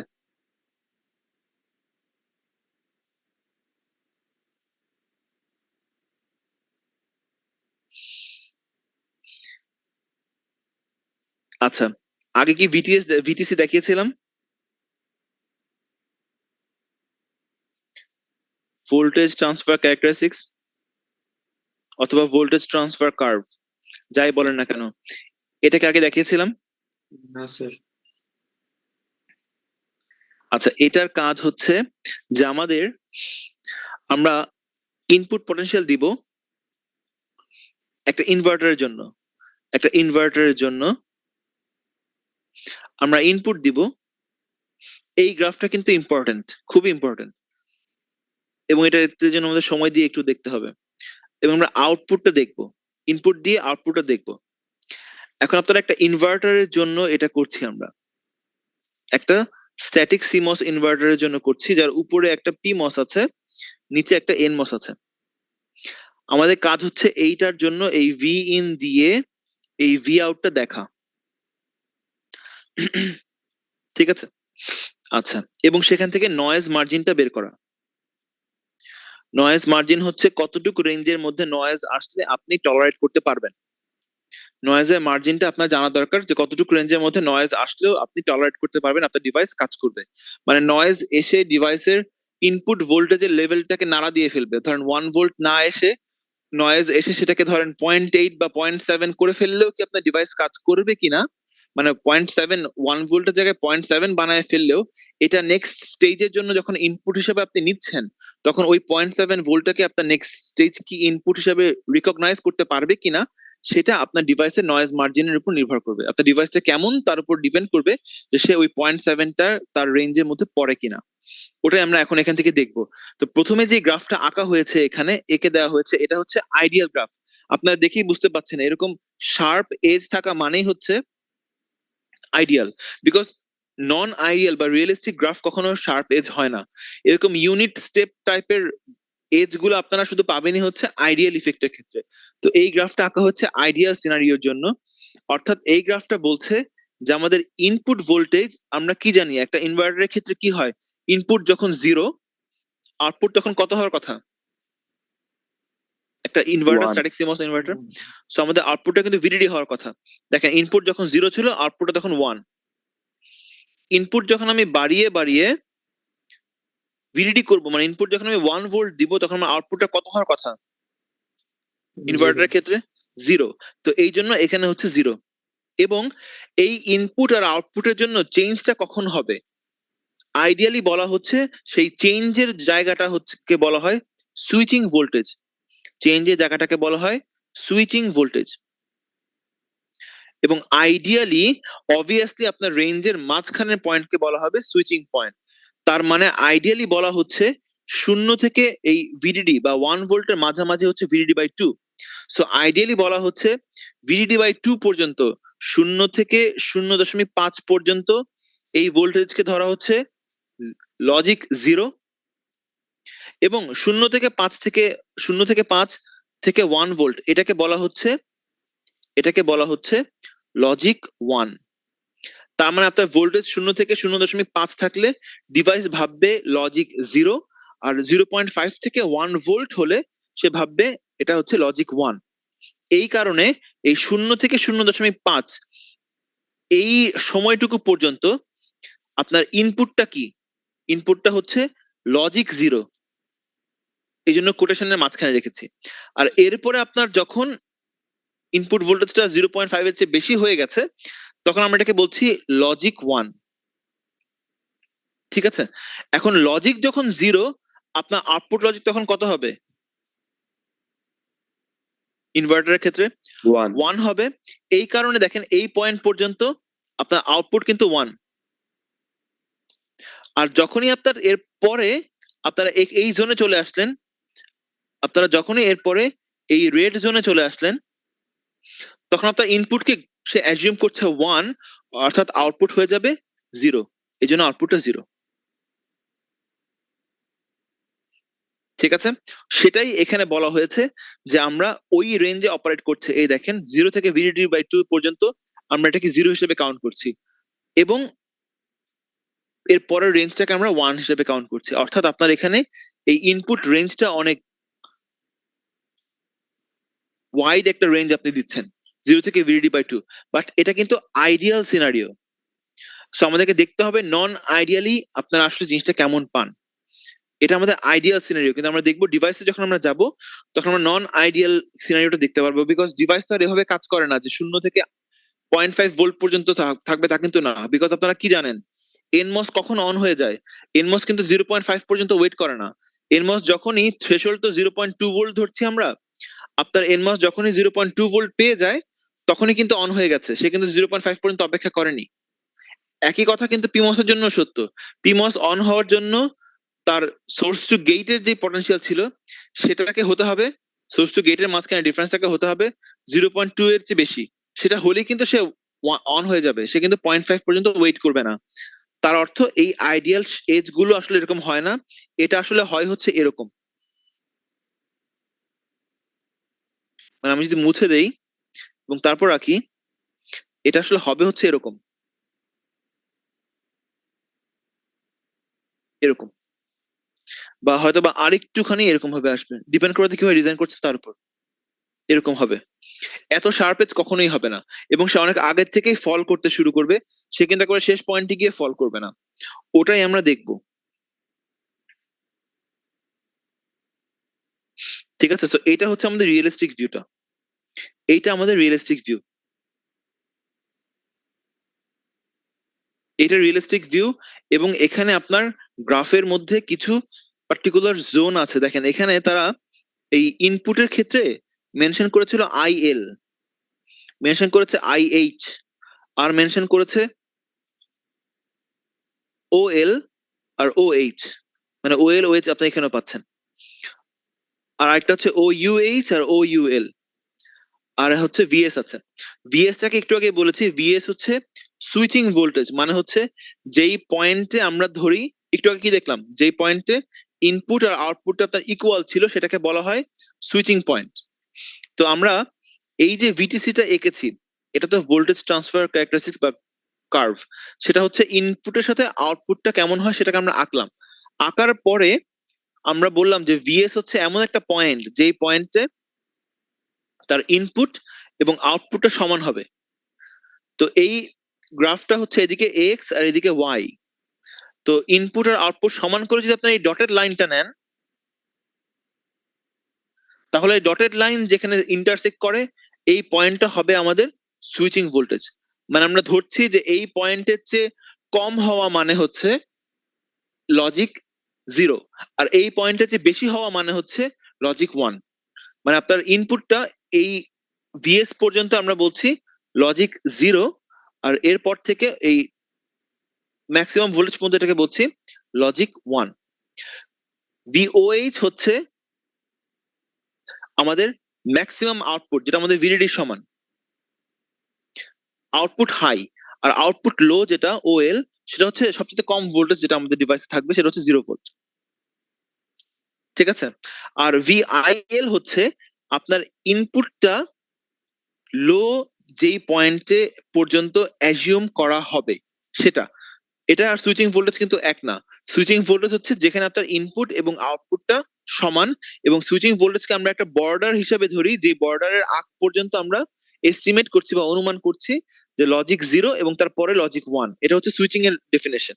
আর IL হচ্ছে আপনার ইনপুট লো, তার মানে আপনার এই IL পর্যন্ত আমরা ধরতে পারি যে আপনার ডিভাইসের জন্য ইনপুটটা লো ভোল্টেজ হিসাবে এসছে, IL এর পরে আপনার ডিভাইসটা হাই ভোল্টেজ পেতে শুরু করছে। মানে হচ্ছে এই IL পর্যন্ত আপনার যে ভোল্টেজটা ছিল NMOS এ, বিকজ NMOS তো ভোল্টেজ দিয়ে আমরা অন করি, তো NMOS এর জন্য এই VIL টা দিলে আমরা IL এর আগ পর্যন্ত ভোল্টেজের জন্য আমরা বলতে পারি NMOS এর মধ্যে কারেন্টের পরিমাণটা খুবই কম। IL এর পর থেকে কারেন্টটা বাড়তে শুরু করে। ঠিক আছে, তো এই জন্য এটাকে বলা হচ্ছে ইনপুট যখন লো। আর IH এর সংজ্ঞাটা হচ্ছে আপনার এইটাকে বলা হচ্ছে ইনপুট যখন হাই, অর্থাৎ এই ইনপুটের জন্য যখন আমরা বলতে পারি যে আপনার ডিভাইসটা হচ্ছে এখন হাই পয়েন্টে পৌঁছে গেছে। হাই পয়েন্ট মানে হচ্ছে আমরা বলতে পারি লজিক 1। তো ইনভার্টার লজিক 1 মানে একটা NMOS লজিক 1 পাওয়া মানে হচ্ছে তার আউটপুটটাকে সে পুরোপুরি ডিসচার্জ করতে পারবে। তো এই জন্য এই IH পয়েন্টটা পাওয়া যায় হচ্ছে এমন জায়গায় যেখানে আপনার আউটপুটটা লোতে পৌঁছে গেছে। আউটপুটটা লো অলমোস্ট মানে হবে, এক্স্যাক্টলি না, কিন্তু এক্স্যাক্টলি লোতে পৌঁছাবেন তারপরে, বিকজ এক্স্যাক্টলি লোতে আপনি পৌঁছাবেন যখন VOH এ পৌঁছেছেন আপনার ইনপুটটা। কিন্তু ইনপুটটা যখন VIH এ ছিল, এই পয়েন্টের জন্য আপনার আউটপুটটা অলমোস্ট কমে এসছে, সেটাকে আমরা আউট লো বলছি। আর এর আগে বলেছিলাম যে VI যেটা ইনপুট লো ছিল, তার জন্য আপনার আউটপুটটা তখনও হাই, এজন্য এটাকে বলা হচ্ছে ভি আউট স্টিল আমরা রিকগনাইজ করছি হাই হিসাবে। এক্স্যাক্টলি কিন্তু VOH না, একটুখানি কমে এসছে। মানে ধরেন এটা যদি এটা যদি 1 ভোল্ট হয়, এটা ধরেন 0.9 ভোল্টের মতন। ঠিক আছে, আমাকে বলেন ভিটিসিটা কি সবাই বুঝতে পারছেন যে আমরা যখন এই ভি ইনটা বাড়াচ্ছিলাম, ভি ইন বাড়াতে বাড়াতে আমরা দেখলাম আইডিয়ালি আমাদের গ্রাফটা শার্পলি নেমে যাওয়ার কথা, কিন্তু এখানে আমাদের গ্রাফটা কার্ভ হয়ে নামছে। শার্পলি নামার কথা, কার্ভ হয়ে নামছে। এখন আমরা দেখবো যে কেন কার্ভ হয়ে নামছে, মানে এক্স্যাক্টলি তো হচ্ছে না। আমরা দেখবো যে কোন জোনে সেটা কিভাবে অপারেট করে, এটা আমাদেরকে একটু দেখতে হবে। বাট এখানে এই নোটেশন গুলো কি বুঝতে পেরেছেন যে সুইচিং ভোল্টেজের নোটেশনটা কিভাবে আসছে? সুইচিং ভোল্টেজের নোটেশনটা কিভাবে আসছে, এবং আমরা IL এবং IH এর ডেফিনেশনটা কিভাবে পেলাম, বা OL বা OH এটা কি? OL হচ্ছে আপনার আউটপুটটা লো, মানে হচ্ছে আমরা 0 ভোল্ট ধরছি, আর আউটপুট হাই কে বলা হচ্ছে VDD। IL হচ্ছে যেই ভোল্টেজ পর্যন্ত আমরা ইনপুটকে লো ভোল্টেজ ধরতে পারবো, আর IH মানে হচ্ছে যেই ভোল্টেজ পর্যন্ত আমরা বলবো যে এটা হচ্ছে আমাদের হাই ভোল্টেজ মানে লজিক 1। সো IL হচ্ছে আপনার লজিক 0 কাট অফ পয়েন্ট, আর IH হচ্ছে আপনার লজিক 1 এর কাট অফ পয়েন্ট। VS হচ্ছে আমাদের এস্টিমেশনের জন্য সুইচিং পয়েন্ট, অর্থাৎ যে পয়েন্টে আগ পর্যন্ত আমরা ধরে নিতে পারি যে আমাদের NMOS টা অফ ছিল, পিমসটা অন, আর সুইচিং এর পরে আমরা বলতে পারবো যে এখন পিমসটা লেস ডমিনেটিং, এনমসটা বেশি ডমিনেটিং। ঠিক আছে, ভিএস এর আগ পর্যন্ত আপনারা অনুমান করতে পারবেন যে আপনার পিমসটা ডমিনেটিং, আর ভিএস এর পরে আপনারা ধরবেন এনমসটা ডমিনেটিং। ঠিক আছে, ওইটা দিয়ে আমরা সুইচিংটাকে আনছি। তাহলে ধরেন আমরা যদি গ্রাফটাকে এভাবে আঁকি,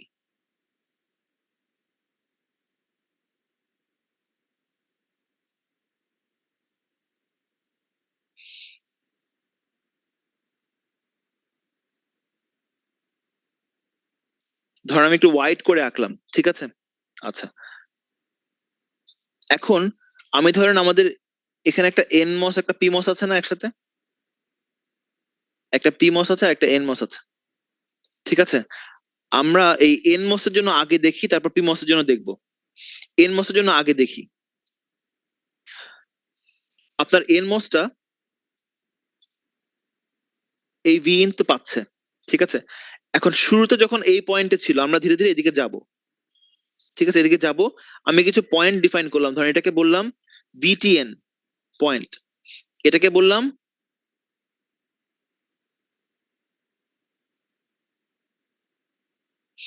এই পয়েন্টকে বলেছি ভিটিএন, এই পয়েন্টকে বললাম আমি ভিআইএল।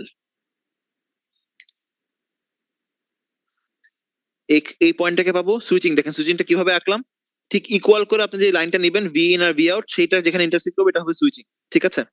আচ্ছা, তারপরে ধরেন এই বরাবর আমরা এটাকে বলছি ভিআইএইচ।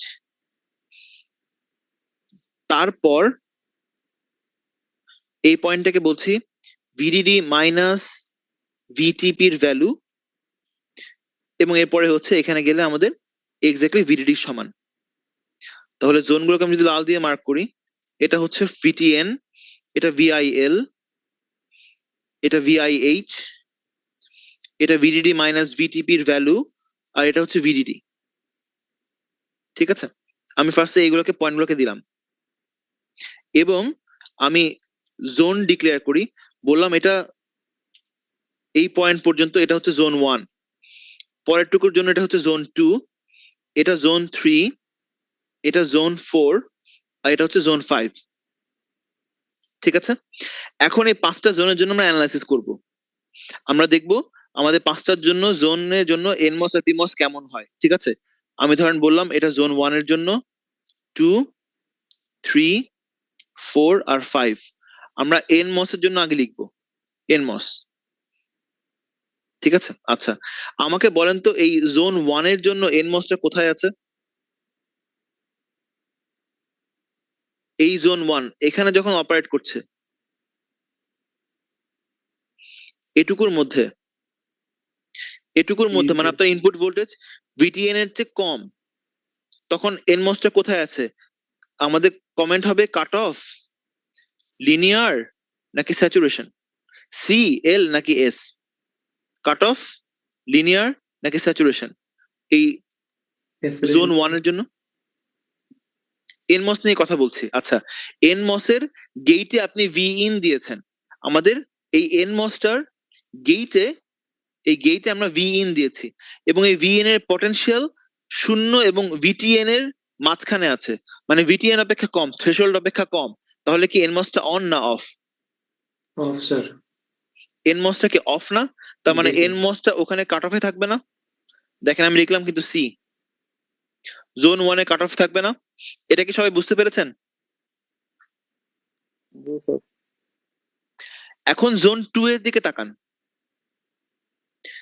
এই জোন 2 এর মধ্যে এনমস এর এই ভি ইন তো তার গেটের ভোল্টেজ, ঠিক আছে, সেটা ভিটিএন অপেক্ষা বড় আর ভিআইএল অপেক্ষা ছোট, সেটা ভিটিএন অপেক্ষা বড় এবং ভিআইএল অপেক্ষা ছোট।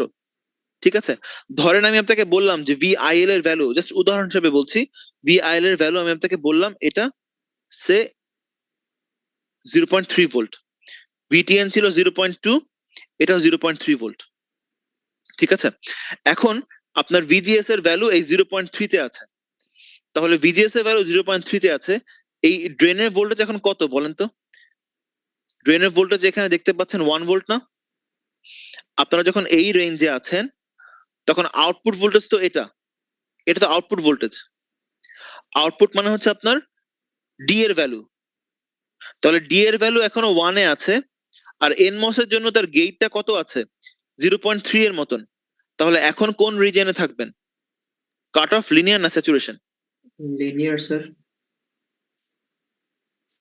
আচ্ছা, আপনার ড্রেইনের পটেনশিয়াল ভি আউটের সমান তো, মানে ড্রেইন আছে 1 ভোল্ট, আপনার গেইটে আছে 0.3, সো আপনার গেইটে আছে 0.3, আপনার থ্রেশহোল্ডের ভ্যালু হচ্ছে 0.2, এদের আর সোর্সে তো আপনার জিরো দেওয়াই আছে, তাহলে এদের ডিফারেন্স কত? আপনার ভিজিএস মাইনাস ভিটির ভ্যালু কত? 0.1। আর আপনার ভিডিএস এর ভ্যালু কত? ড্রেনে আছে 1 ভোল্ট, 1 বিয়োগ 0 1 ভোল্ট হবে না? কোনটা বড়, ভিজিএস মাইনাস ভিটি বড় নাকি ভিডিএস বড়? ভিডিএস। ভিডিএস বড় হওয়া মানে কি স্যাচুরেশন না? এটা এটা বুঝে নেন, কিন্তু এটা কিন্তু মুখস্থ করে লাভ নেই, এটা বুঝতে হবে। আপনার ড্রেইনের ভোল্টেজ এখনো 1 ভোল্ট, অনেক বেশি, কিন্তু আপনার গেটের ভোল্টেজ মাত্র 0.3, গেটের ভোল্টেজ কিন্তু কম। আপনার ভিজি মাইনাস ভিটি আর ভিডি কে আপনি কম্পেয়ার করবেন, এটাকে দেখবেন আর এটাকে দেখবেন। যদি ভিডি বড় হয় তাহলে স্যাচুরেশন, যদি এইটা বড় হয়, ভিজি মাইনাস ভিটি বড় হয়, তাহলে লিনিয়ার। আপনার গেটের ভোল্টেজ আছেই 0.3 সর্বোচ্চ, আর ড্রেনের ভোল্টেজ অলরেডি হচ্ছে 1, অনেক বেশি। আপনার ড্রেন অনেক বেশি না? তার মানে ড্রেন অনেক বেশি হওয়া মানে হচ্ছে আপনার গেট আর থ্রেশহোল্ডের যে ডিফারেন্স সেটা অনেক কম। ড্রেন বেশি হওয়া মানে স্যাচুরেশন, তার মানে এখানে এনমস স্যাচুরেশনে আছে। ভিজিএস মাইনাস ভিটি যদি ছোট হয় তাহলে স্যার সেটা কাট অফ রিজনে থাকবে কি এমন? না, ভিজিএস মাইনাস ভিটি যদি আপনার শূন্য অপেক্ষা বড়, এখন তো শূন্য অপেক্ষা বড় বিকজ আপনি তো ভিটি এর চেয়ে বেশি করে ফেলেছেন, আপনি এখন এখানে আছেন, এখানে থাকা মানে কি আপনার ভোল্টেজটা বেড়েছে না? আপনি এই লাইনে তো আছেন, আপনার ভোল্টেজটা তো বেড়েছে, তার মানে আপনার ভিজিএস মাইনাস ভিটি অলরেডি শূন্য অপেক্ষা বড়। কিন্তু দেখতে হবে এই ভ্যালুটা কি ডিএস অপেক্ষা বড় না ছোট। যদি ডিএস অপেক্ষা ছোট হয় তাহলে স্যাচুরেশন, ডিএস অপেক্ষা বড় হলে লিনিয়ার। তাহলে এখানে আপনার ডিএস অপেক্ষা বড় নাকি ছোট? কারণ ডি তো অলরেডি 1 ভোল্ট।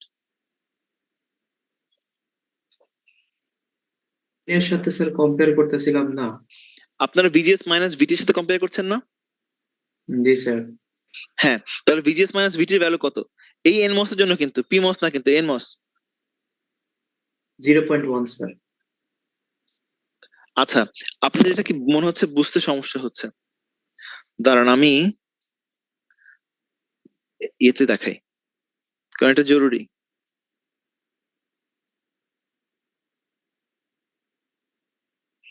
পিমসের দিকে তাকানোর দরকার নেই, আপনারা এনমস এর দিকে তাকান, কারণ আমরা এখন এনমস এর কথা বলছি। ঠিক আছে, এনমস এর কথা বলছি। গ্রাফটা হচ্ছে ধরেন এরকম, প্রথম পয়েন্টটা ছিল ভিটিএন, পরের পয়েন্টটা ভিআইএল, এর পরেরটা এই মাঝখান বরাবর আসছে হচ্ছে ভিএস, তারপর এই বরাবর হচ্ছে আপনার ভিআইএইচ, এরপরে গিয়ে এখানে হচ্ছে আপনার ভিডিডি তে পৌঁছেছে। ঠিক আছে, তাহলে জোন গুলোকে প্রথমে আলাদা করে নেই, ভিটিএন, এরপরটা ভিআইএল, এবং ভিটিএন পর্যন্ত ভোল্টেজ বলেছি 0.2, এখানে ধরেন ভোল্টেজ 0.3, ভিএস কে বললাম 0.5, ভিআইএইচ কে বললাম ধরেন 0.7, এটা হচ্ছে 1 ভোল্ট, আর মাঝখানে আরেকটা জোন আছে আপনার,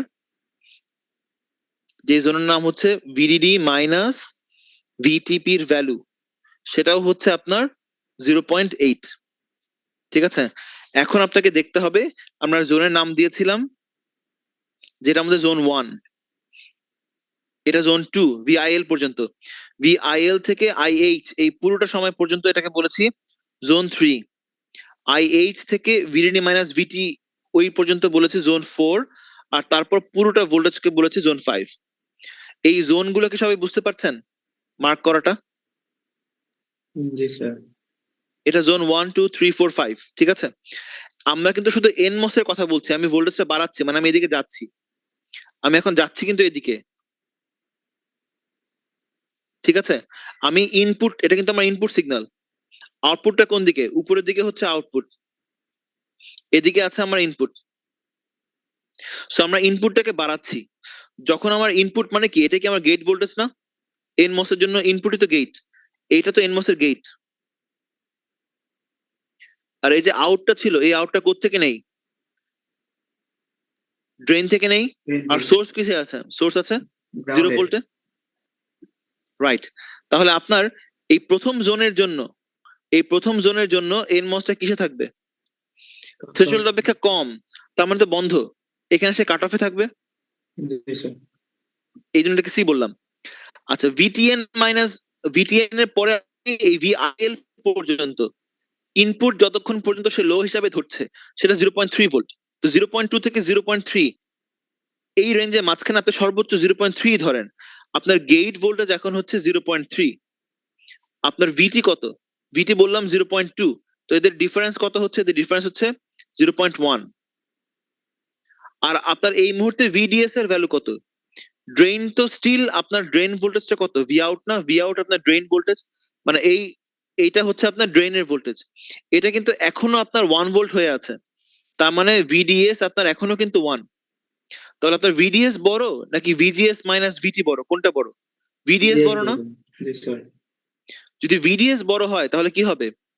ভিডিএস যখন বড় হয় সেটা স্যাচুরেশন, আর ভিডিএস যখন ছোট হয় সেটা লিনিয়ার, তার মানে আপনার এখানে কিন্তু স্যাচুরেশন। বুঝতে পারলেন? জি স্যার। আচ্ছা, এরপর 3 নম্বর রেঞ্জের জন্য দেখেন, আপনারা 3 নম্বর রেঞ্জের জন্য দেখেন, এই 3 নম্বর রেঞ্জের জন্য এখানকার জন্য আমি ধরেন 0.5 এই ভিএস টাকে ধরেই কাজ করি, 0.5 ধরি, ঠিক আছে? আচ্ছা, তো আমি যদি 0.5 ধরি, মানে আপনার 0.5 হচ্ছে গেটের ভোল্টেজ, আপনার গেটের ভোল্টেজ 0.5, তার জন্য আপনার আউটপুট কত? এই পয়েন্টটা হচ্ছে সুইচিং পয়েন্ট, যেখানে আপনার ইনপুট আউটপুট সমান, মানে আপনার আউটপুট 0.5 হবে, সো আপনার ড্রেনও কিন্তু 0.5। আপনার সোর্স কত? 0তেই আছে। থ্রেশহোল্ড কত? 0.2। তাহলে ভিজিএস মাইনাস ভিটি কত? 0.5 বিয়োগ 0.2, দ্যাট মিন্স 0.3। তাহলে এখন বলেন ভিজিএস মাইনাস ভিটি বড় নাকি আপনার এই ভিডিএস এর ভ্যালু বড়, কোনটা বড়? ইএস এর বড়। তার মানে এখন কোথায় থাকবে? স্যাচুরেশন। স্টিল কিন্তু স্যাচুরেশনে আছেন। আচ্ছা, এরপরে যখন আপনি ইনপুট হাই এই পয়েন্টে পৌঁছে গেলেন, মানে এখন আমি ধরবো আমার ইনপুটটা হাই, সেটা 0.7 ভোল্ট বা তার চাইতে একটু বেশি, আপনি ধরেন 0.7 ধরেই করেন। যদি আমার এটা হয় ধরেন 0.75, এখন 0.75 আমার গেটের ভোল্টেজ এই মুহূর্তে। সোর্স কত? সোর্স তো শূন্যতেই আছে। ভিটি কত? ভিটি 0.2। তাহলে ভিজিএস মাইনাস ভিটি কত হবে? এদের বিয়োগফল 0.55। কিন্তু এই বরাবর যেখানে আমরা 0.75 ধরলাম, এই বরাবর আপনার আউটপুট কত? এরকম একটা ভোল্টেজ যেটা 0.2 বলা যায়, তার মানে এই সময় আপনার ভিডির ভ্যালু হচ্ছে 0.2। তাহলে আপনার এখন ভিডিএস এর ভ্যালু দাঁড়ালো 0.2। এখন বলেন 0.2 বড় নাকি ভিজিএস মাইনাস ভিটি বড়? স্যার ভিজিএস মাইনাস ভিটি বড় স্যার। তাহলে কি লিনিয়ার না স্যাচুরেশন? Linear sir. এখন কিন্তু লিনিয়ার, সো আপনি এখন চলে আসছেন লিনিয়ারে। একটা কন্ডিশন তো ছিল যে VGS minus VT is equal to যদি স্যার ভিডিএস হয়, সেক্ষেত্রে স্যার সেটা লিনিয়ার, সেটা স্যাচুরেশন। সেটা স্যার বিকজ স্যাচুরেশন। হ্যাঁ, স্যাচুরেশনের কন্ডিশন মনে আছে তো? স্যাচুরেশন আমরা কখন প্রমাণ করেছিলাম, দেখেছিলাম যে স্যাচুরেটিং পয়েন্টেই আপনার জিএস মাইনাস ভিটি সমান, সমান যখনই ভিডিএস এর সমান হবে তখনই স্যাচুরেশন। বুঝছে। ঠিক আছে, তার মানে আপনারা এই পর্যন্ত লিনিয়ার পেলেন। এখন লাস্টের পয়েন্টটাতে কি আসবে? লাস্টে মানে হচ্ছে যখন আপনার আউটপুটটা ইনপুটটা ভিডিডিতে পৌঁছে গেছে, ইনপুট যখন ভিডিডি মানে আপনার গেট এখন আছে ভিডিডিতে, মানে 1 ভোল্ট, আপনার সোর্স তো সবসময় 0, আপনার ড্রেন ভোল্টেজটা এখন কত? ইনপুট 1 এ পৌঁছে যাওয়া মানে হচ্ছে আপনার ড্রেন ভোল্টেজটা অলমোস্ট 0, জি স্যার। অলমোস্ট 0। তাহলে এখন ভিজিএস এর মাইনাস ভিটির ভ্যালু কত হবে? 1 মাইনাস ভিটি হচ্ছে 0.2, দ্যাট মিন্স 0.8। আর আপনার ভিডিএস এর ভ্যালু কত? 0। কোনটা বড়? VGS minus VTN, তার মানে এখনো আপনি কোথায় থাকবেন? লিনিয়ার। linear. তার মানে আপনারা NMOS এর জন্য কি পেলেন? যত আমি এদিকে যাচ্ছিলাম এই 5টা জোনের জন্য পেয়েছেন কাট অফ, তারপরে স্যাচুরেশন, এরপরে স্যাচুরেশন, তারপরে লিনিয়ার এবং ফাইনালি লিনিয়ার পেলেন না? তাহলে PMOS এর জন্য আপনার এটা কি হবে? PMOS এর জন্য হবে NMOS এর ঠিক উল্টা, অর্থাৎ উল্টা করে লিখবেন। যখন সে ছিল লিনিয়ার, এখানে আপনার PMOS টা আসবে, আমি PMOS টা লাল দিয়ে লিখি, এই এল এর জন্য PMOS টা দিক থেকে শুরু হবে, সে হবে কাট অফ। দেখেন সি এস এস এল এল ঠিক উল্টা করে আসবে, আপনার এখানকার জন্য আসবে এস, এখানকার জন্য এস, এখানে লিনিয়ার, এখানে লিনিয়ার। এটা হচ্ছে PMOS এর জন্য।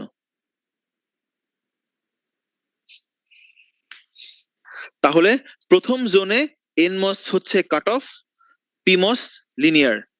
সেকেন্ড জোনে NMOS স্যাচুরেশন, PMOS লিনিয়ার।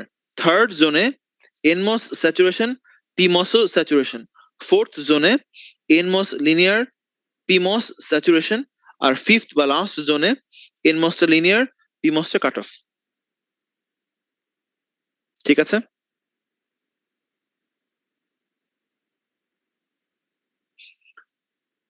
বুঝতে পেরেছেন এই পর্যন্ত? জি স্যার। স্যার আচ্ছা, আপনার নয়েজ মার্জিন হচ্ছে, নয়েজ মার্জিন হচ্ছে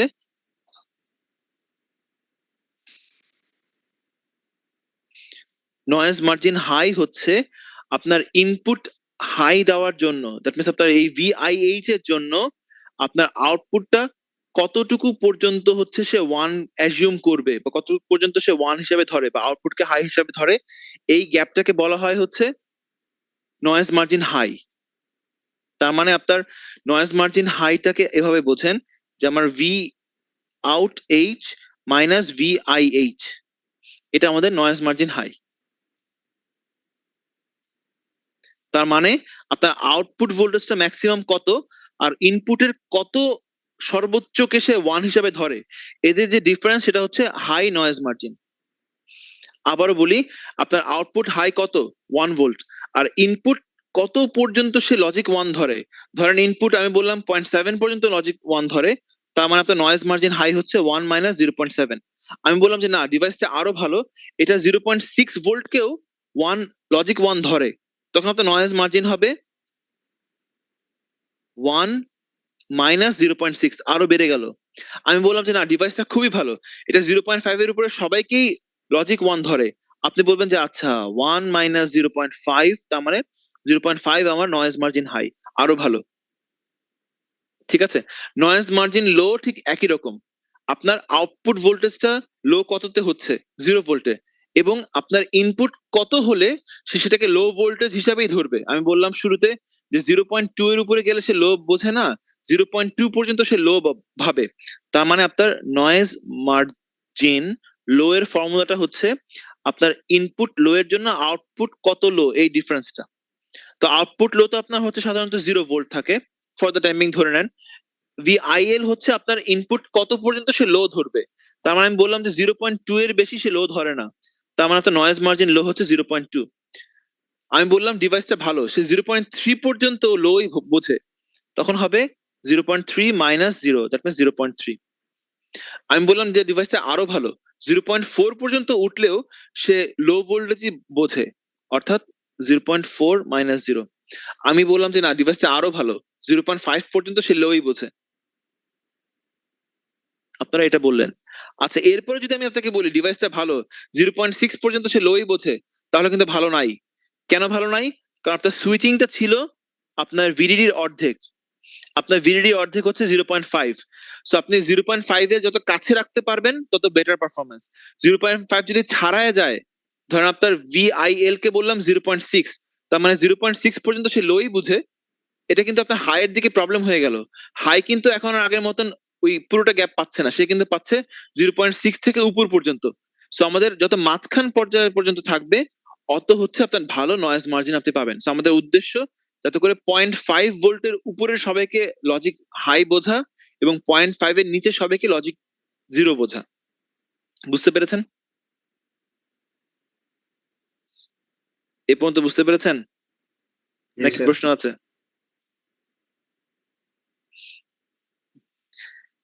একটা ভিটিসি এরকম দিলাম, একটা ধরেন ভিটিসি এরকম দেওয়া আছে,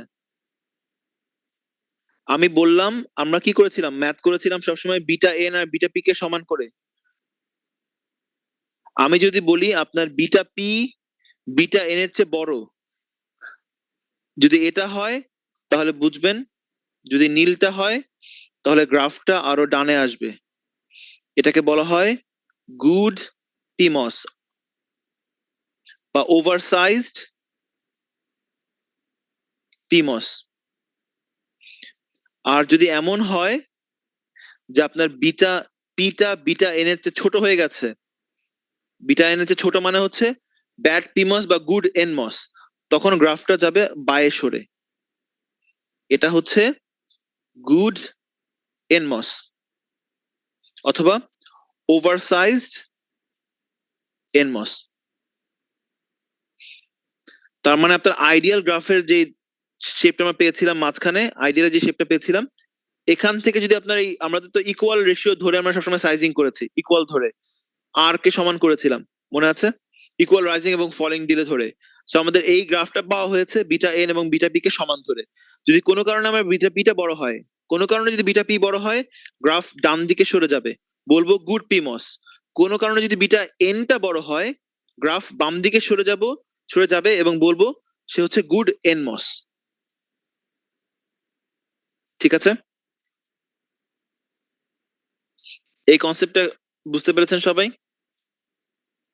জি স্যার। আচ্ছা, আপনাদের হাতে কি আর 5 মিনিট সময় আছে সবার হাতে, নাকি আপনাদের ক্লাস আছে?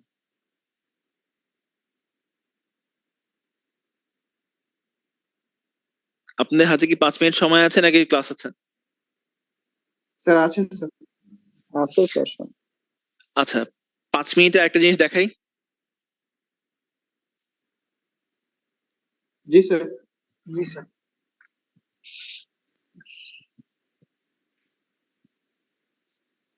আচ্ছা, পাওয়ার যখন আপনারা এখানে পড়বেন, আপনাদের এখানে পাওয়ারের কনসেপ্টের মধ্যে লাগবে হচ্ছে, পাওয়ার বলতে আমরা পড়বো ডাইনামিক পাওয়ার আর পড়বো স্ট্যাটিক পাওয়ার। ঠিক আছে? আচ্ছা, ডাইনামিক পাওয়ার মানে হচ্ছে আপনার ইনপুটটা যখন, ধর আমি আপনাকে একটা ইনপুট সিগন্যাল দেখাচ্ছি এরকম, এটা একটা ইনপুট সিগন্যাল। ইনপুট সিগন্যাল অনেকক্ষণ কনস্ট্যান্ট ছিল এবং পরেও অনেকক্ষণ কনস্ট্যান্ট থাকবে, এই সকল সময়গুলোকে বলা হয় স্ট্যাটিক সময়। আর মাঝখানে যখন ইনপুটটা চেঞ্জ হয়েছে, আমরা এই সময়টাকে বলছি ডাইনামিক সময়। ডাইনামিক মানে হচ্ছে সময়ের সাথে চেঞ্জ হওয়া। তাহলে আপনার এই স্ট্যাটিক সময়ে যে কারেন্টটা ফ্লো করবে সেটাকে বলা হবে স্ট্যাটিক কারেন্ট। আর আপনার এই ডাইনামিক মোমেন্টে যে কারেন্টটা ফ্লো করবে সেটাকে আমরা বলবো ডাইনামিক কারেন্ট। তার অর্থ স্ট্যাটিক সময়ে যে পাওয়ার কনজিউম করবে এটাকে বলা হবে স্ট্যাটিক পাওয়ার, আর এই ডাইনামিকের সময় যে পাওয়ার কনজিউম করবে এটাকে বলা হবে ডাইনামিক পাওয়ার। ঠিক আছে? এখন আমরা যখন পাওয়ার অ্যানালাইসিস করব, আমাদের পাওয়ারের মধ্যে পাওয়ার হতে পারে দেখলাম ডাইনামিক অথবা স্ট্যাটিক। ঠিক আছে? ডাইনামিক পাওয়ার কি কি হতে পারে মানে হচ্ছে এই মাঝখানে এই সময়ে কি কি পাওয়ার হতে পারে, এর মধ্যে একটা নাম হচ্ছে, যেটা আপনার হবেই, এটা আপনার হাতে কিছু করার নাই, সেটা হচ্ছে সুইচিং পাওয়ার। সুইচিং এর কারণে যে পাওয়ার কনজিউম করে সেটা সুইচিং পাওয়ার। ঠিক আছে? আচ্ছা, এখন আপনার এই ডাইনামিকের সময়টা কি খুব শার্পলি উঠেছে নাকি অনেক সময় নিয়ে উঠেছে, তার উপর নির্ভর করে যে পাওয়ারটা কনজিউম করে এটাকে বলা হয় ক্রোবার পাওয়ার। ডাইনামিক ক্রোবার পাওয়ার বা ক্রোবার কারেন্টের জন্য যে পাওয়ারটা কনজিউম করে, ক্রোবার কারেন্টের জন্য ক্রোবার পাওয়ার। ঠিক আছে? আর এই দুটার পাশাপাশি আপনার আরেকটা ডাইনামিক পাওয়ার সে কনজিউম করবে, যেটা হচ্ছে ডিউ টু গ্লিচেস। এই 3টা কারণে ডাইনামিক পাওয়ার আপনার ডিভাইস কনজিউম করতে পারে, আরো অনেক কারণ আছে, বাট আমরা এই 3টা হচ্ছে সোফার দেখবো। আর স্ট্যাটিক পাওয়ার কনজাম্পশন হতে পারে যদি কোনো স্ট্যাটিক পাথ থাকে, that means short circuit path. That means এই স্ট্যাটিক সময়ে যদি কোনো পাথ তৈরি হয় ইনপুট ভিডিডি থেকে গ্রাউন্ডের দিকে, ভিএসএস এর দিকে, তাহলে যে শর্ট সার্কিটটা হবে সেই শর্ট সার্কিট কারেন্টের জন্য যে পাওয়ার কনজিউম করে সেটাকে হচ্ছে শর্ট সার্কিট পাওয়ার বলবো। অথবা আপনার ডিভাইস ধরেন বন্ধ ছিল, ডিভাইস বন্ধ, স্ট্যাটিক সময়ে ডিভাইস বন্ধ করে আপনি চলে গেছেন, কিন্তু ডিভাইসের মধ্য দিয়ে হালকা কারেন্ট ফ্লো করছে, সেটাকে বলা হচ্ছে লিকেজ পাওয়ার কনজাম্পশন। ঠিক আছে, তো এই লিকেজ পাওয়ার আর শর্ট সার্কিট পাওয়ার গুলো হচ্ছে স্ট্যাটিক পাওয়ারের অংশ, আর ডাইনামিক পাওয়ার এর অংশ হচ্ছে সুইচিং, ক্রোবার আর হচ্ছে গ্লিচ। তাহলে আপনার ডিভাইসের মধ্যে যখন আপনার এই একটা এনমস এ আপনারা একটা পিমস আর এনমস দিয়ে ইনভার্টার বানিয়েছেন এবং আমি ধরেন ইনপুটের একটা সিগন্যাল দিলাম আর আউটপুট সিগন্যালটা দেখছি। ধরেন আমি ইনপুট সিগন্যাল দিয়েছি এরকম 1010, ঠিক আছে। যখন আপনার এটাই ছিল ইনপুট, এই ইনপুট যখন ছিল, সে যখন এই 0 থেকে 1 হয়েছে, আপনার এই ইনপুটটা যখন 0 থেকে 1 হয়েছে, আপনার আউটপুটটা তখন কি হয়েছে? 1 থেকে 0 হয়েছে না?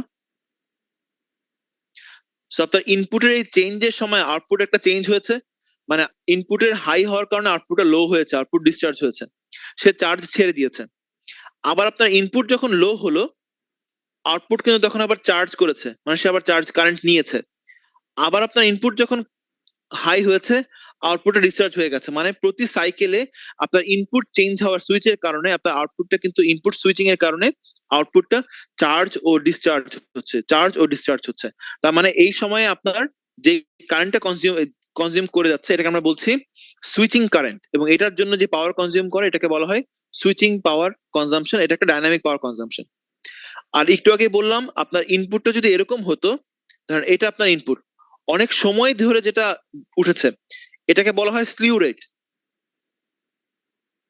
স্লিউ রেট খুব শার্প হলে শার্পলি উঠতো, কিন্তু ধরেন ডিভাইসটা ভালো না, অনেক সময় ধরে যদি আপনার ইনপুটটা ওঠে তাহলে আপনার আউটপুটটাও অনেক সময় ধরে নামবে, অর্থাৎ অনেক সময় ধরে চার্জ বা ডিসচার্জ করবে, অনেক সময় ধরে আপনার ডিভাইসটা অন থাকবে, অনেক সময় ধরে আপনার ডিভাইসটা অন থাকবে, এনমস এবং পিমস সাইমালটেনিয়াসলি অন থাকবে অনেক সময় ধরে। কার উপর নির্ভর করে? স্লিউ রেট, বা কতটুকু সময় ধরে আপনার ইনপুটটা কম থেকে বেশি বা বেশি থেকে কম হচ্ছে। এই অনেকটা সময় ধরে আপনার এনমস পিমস সাইমালটেনিয়াসলি একই সাথে অন থাকবে বলে তখন যে কারেন্টটা ফ্লো করে ওটাকে বলা হয় ক্রোবার কারেন্ট, এবং ওই পাওয়ার কনজাম্পশনকে আমরা বলি হচ্ছে ক্রোবার পাওয়ার কনজাম্পশন। ঠিক আছে, এগুলো বলার উদ্দেশ্য ছিল এটাই যে আপনারা অলরেডি ল্যাবে সবাই শুরু করে দিয়েছেন, এবং আজকে আমি দেখলাম আমার সাথে সিএ ল্যাব ছিল, তখন দেখলাম যখন আমাদের একটা ইনপুট প্যাটার্ন ছিল এরকম, এই ইনপুট প্যাটার্নের জন্য এই ভি ইন এর জন্য আমরা যদি ভি আউটটা আঁকি, সেটা আমরা বলছিলাম যে আমাদের দেখতে হবে অনেকটা এরকম, ইনভার্টারের জন্য আঁকছি কিন্তু। ঠিক আছে, এবং আপনারা জানেন যখন আমাদের ইনপুটের এই চেঞ্জটা হয়, যখন আপনার ইনপুটটা ছিল 0 আর আউটপুটটা ছিল 1, যখন আপনার ইনপুটটা ছিল 0 বা ইনপুটটা ছিল 1, এই 0 সময় আপনার শুধুমাত্র পি মসটা অন, এন মসটা কিন্তু অফ, আর এই 1 এর সময়ে আপনার পি মসটা অফ, শুধু এন মসটা অন। কিন্তু মাঝখানের এই ট্রানজিশনের সময়ে কিন্তু আপনার পি মসটাও অন, এন মসটাও কিন্তু অন। এই সময় কিন্তু আপনার পি মসও অন, এই সময় কিন্তু আপনার এন মসটাও অন, উভয় কিন্তু অন, এবং উভয় অন থাকে বলেই আপনার এই আউটপুটটা হাই থেকে লো হতে পারে, ডিসচার্জ হতে পারে। তো এই কারণে আপনার কিন্তু স্ট্যাটিক মোমেন্টে, এই সকল স্ট্যাটিক মোমেন্টে আপনার কোনো কারেন্ট ফ্লো করবে না। স্ট্যাটিক মোমেন্টে আপনার থিওরিটিক্যালি কোনো কারেন্ট ফ্লো করবে না, প্র্যাকটিক্যালি লিকেজ কারেন্ট ফ্লো করে। থিওরিটিক্যালি আপনার এই স্ট্যাটিক মোমেন্টে কোনো কারেন্ট ফ্লো করবে না। কার জন্য আমরা কথা বলছি? স্ট্যাটিক সিমস এর জন্য কোনো কারেন্ট ফ্লো করবে না। কিন্তু এই ডাইনামিক ট্রানজিশনের সময় কিন্তু ওখান দিয়ে কারেন্ট ফ্লো করবে একটা, বিকজ সেই কারেন্টটা চার্জ অথবা ডিসচার্জ করবে। এই কারণে আপনারা ল্যাবে দেখেছেন যে আপনাদের এখানে আপনারা এরকম কিছু হালকা কারেন্টের ফ্লো দেখতে পান, এবং এই কারেন্টের পরিমাণটা নির্ভর করবে আপনি চার্জ করছেন না ডিসচার্জ করছেন তার উপর।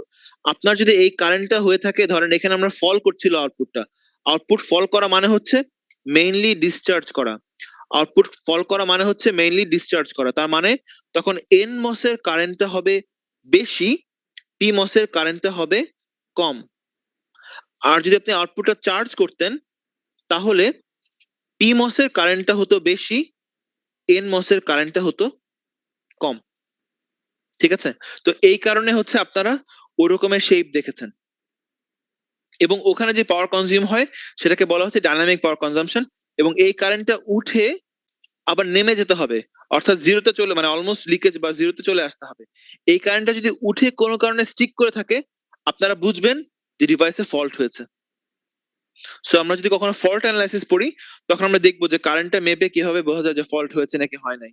আইডিয়ালি এই সুইচিং এর সময় কারেন্টটা উঠে আবার নেমে যাওয়ার কথা। বুঝতে পেরেছেন? আপনাদের অনেক সময় বাড়তি নিয়ে ফেললাম, আজকে এতটুকুই একটা থাক। Question sir. জি জি বলেন। স্যার যেহেতু স্যার এনমস আর পিমস ট্রানজিশন রিজিয়নে স্যার দুইটাই অন থাকে, তাইলে তো দুটোই স্যার অন থাকে। ডিরেক্টলি হইতেছে ভিডিডি থেকে গ্রাউন্ড হইতেছে আমার মানে কারেন্টটা ফ্লো হইতেছে। তার কারেন্ট মানে ফ্লো করে তো। এনমস এন্ড পিমস এর দুইটার মধ্যে দিয়ে তো স্যার কারেন্ট ফ্লো করতেছে, কিন্তু সেক্ষেত্রে করছে। কারেন্টের ডিফারেন্ট, দুইটা ডিফারেন্ট কারেন্ট কেন হইতেছে? সেমই হওয়ার কথা না? ও না না না, আপনি তো ভোল্টেজটা বাড়াচ্ছেন বা ভোল্টেজটা কমাচ্ছেন। আপনি যখন ভোল্টেজটা বাড়াচ্ছেন তার মানে তো বাড়ানোর দিকে টেন্ডেন্সি, গ্রাজুয়ালি আপনি বাড়াচ্ছেন তো।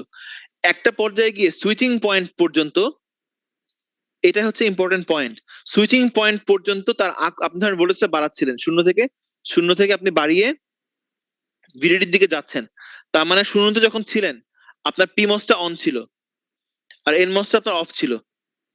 ঠিক আছে, আপনি যখন ভিএস এ পৌঁছেছেন তখন পিমস এনমস উভয় কিন্তু অন। ভিএস এর আগ পর্যন্ত পি এর কারেন্ট ছিল বেশি, এন এর কারেন্ট ছিল কম।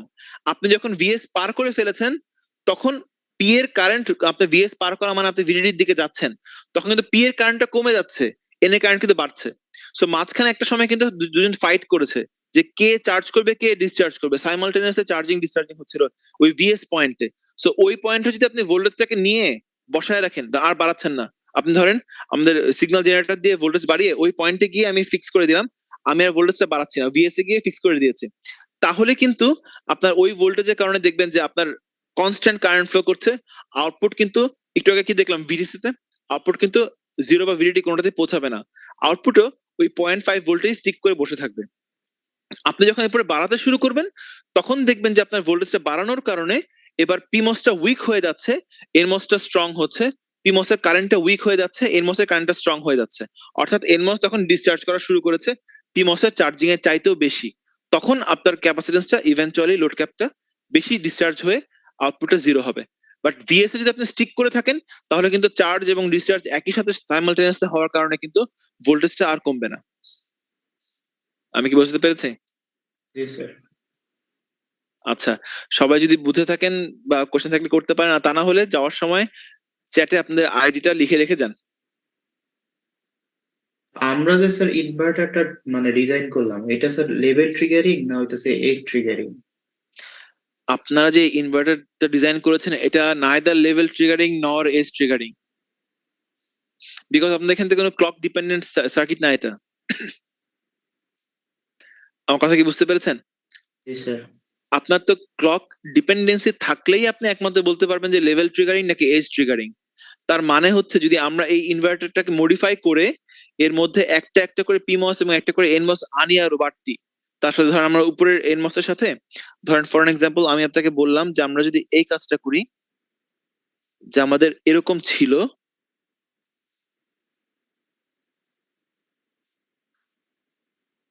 উপরে ধরেন পিমস আছে নিচে এনমস আছে, এখান দিয়ে ধরেন আমাদের ইনভার্টার ছিল আগে, এখানে ইনভার্টার ছিল, আমি বললাম যে এখন আমি এর মধ্যে লেভেল ট্রিগারিং আর এজ ট্রিগারিং এর কনসেপ্টটা আনতে চাই। আমি যদি আপনাকে সেটা বলি তখন আমরা যেটা করব আমরা মাঝখানে এটা মুছবো, মুছে এখানে একটা বাড়তি পিমস দিব আর একটা বাড়তি এনমস দিব,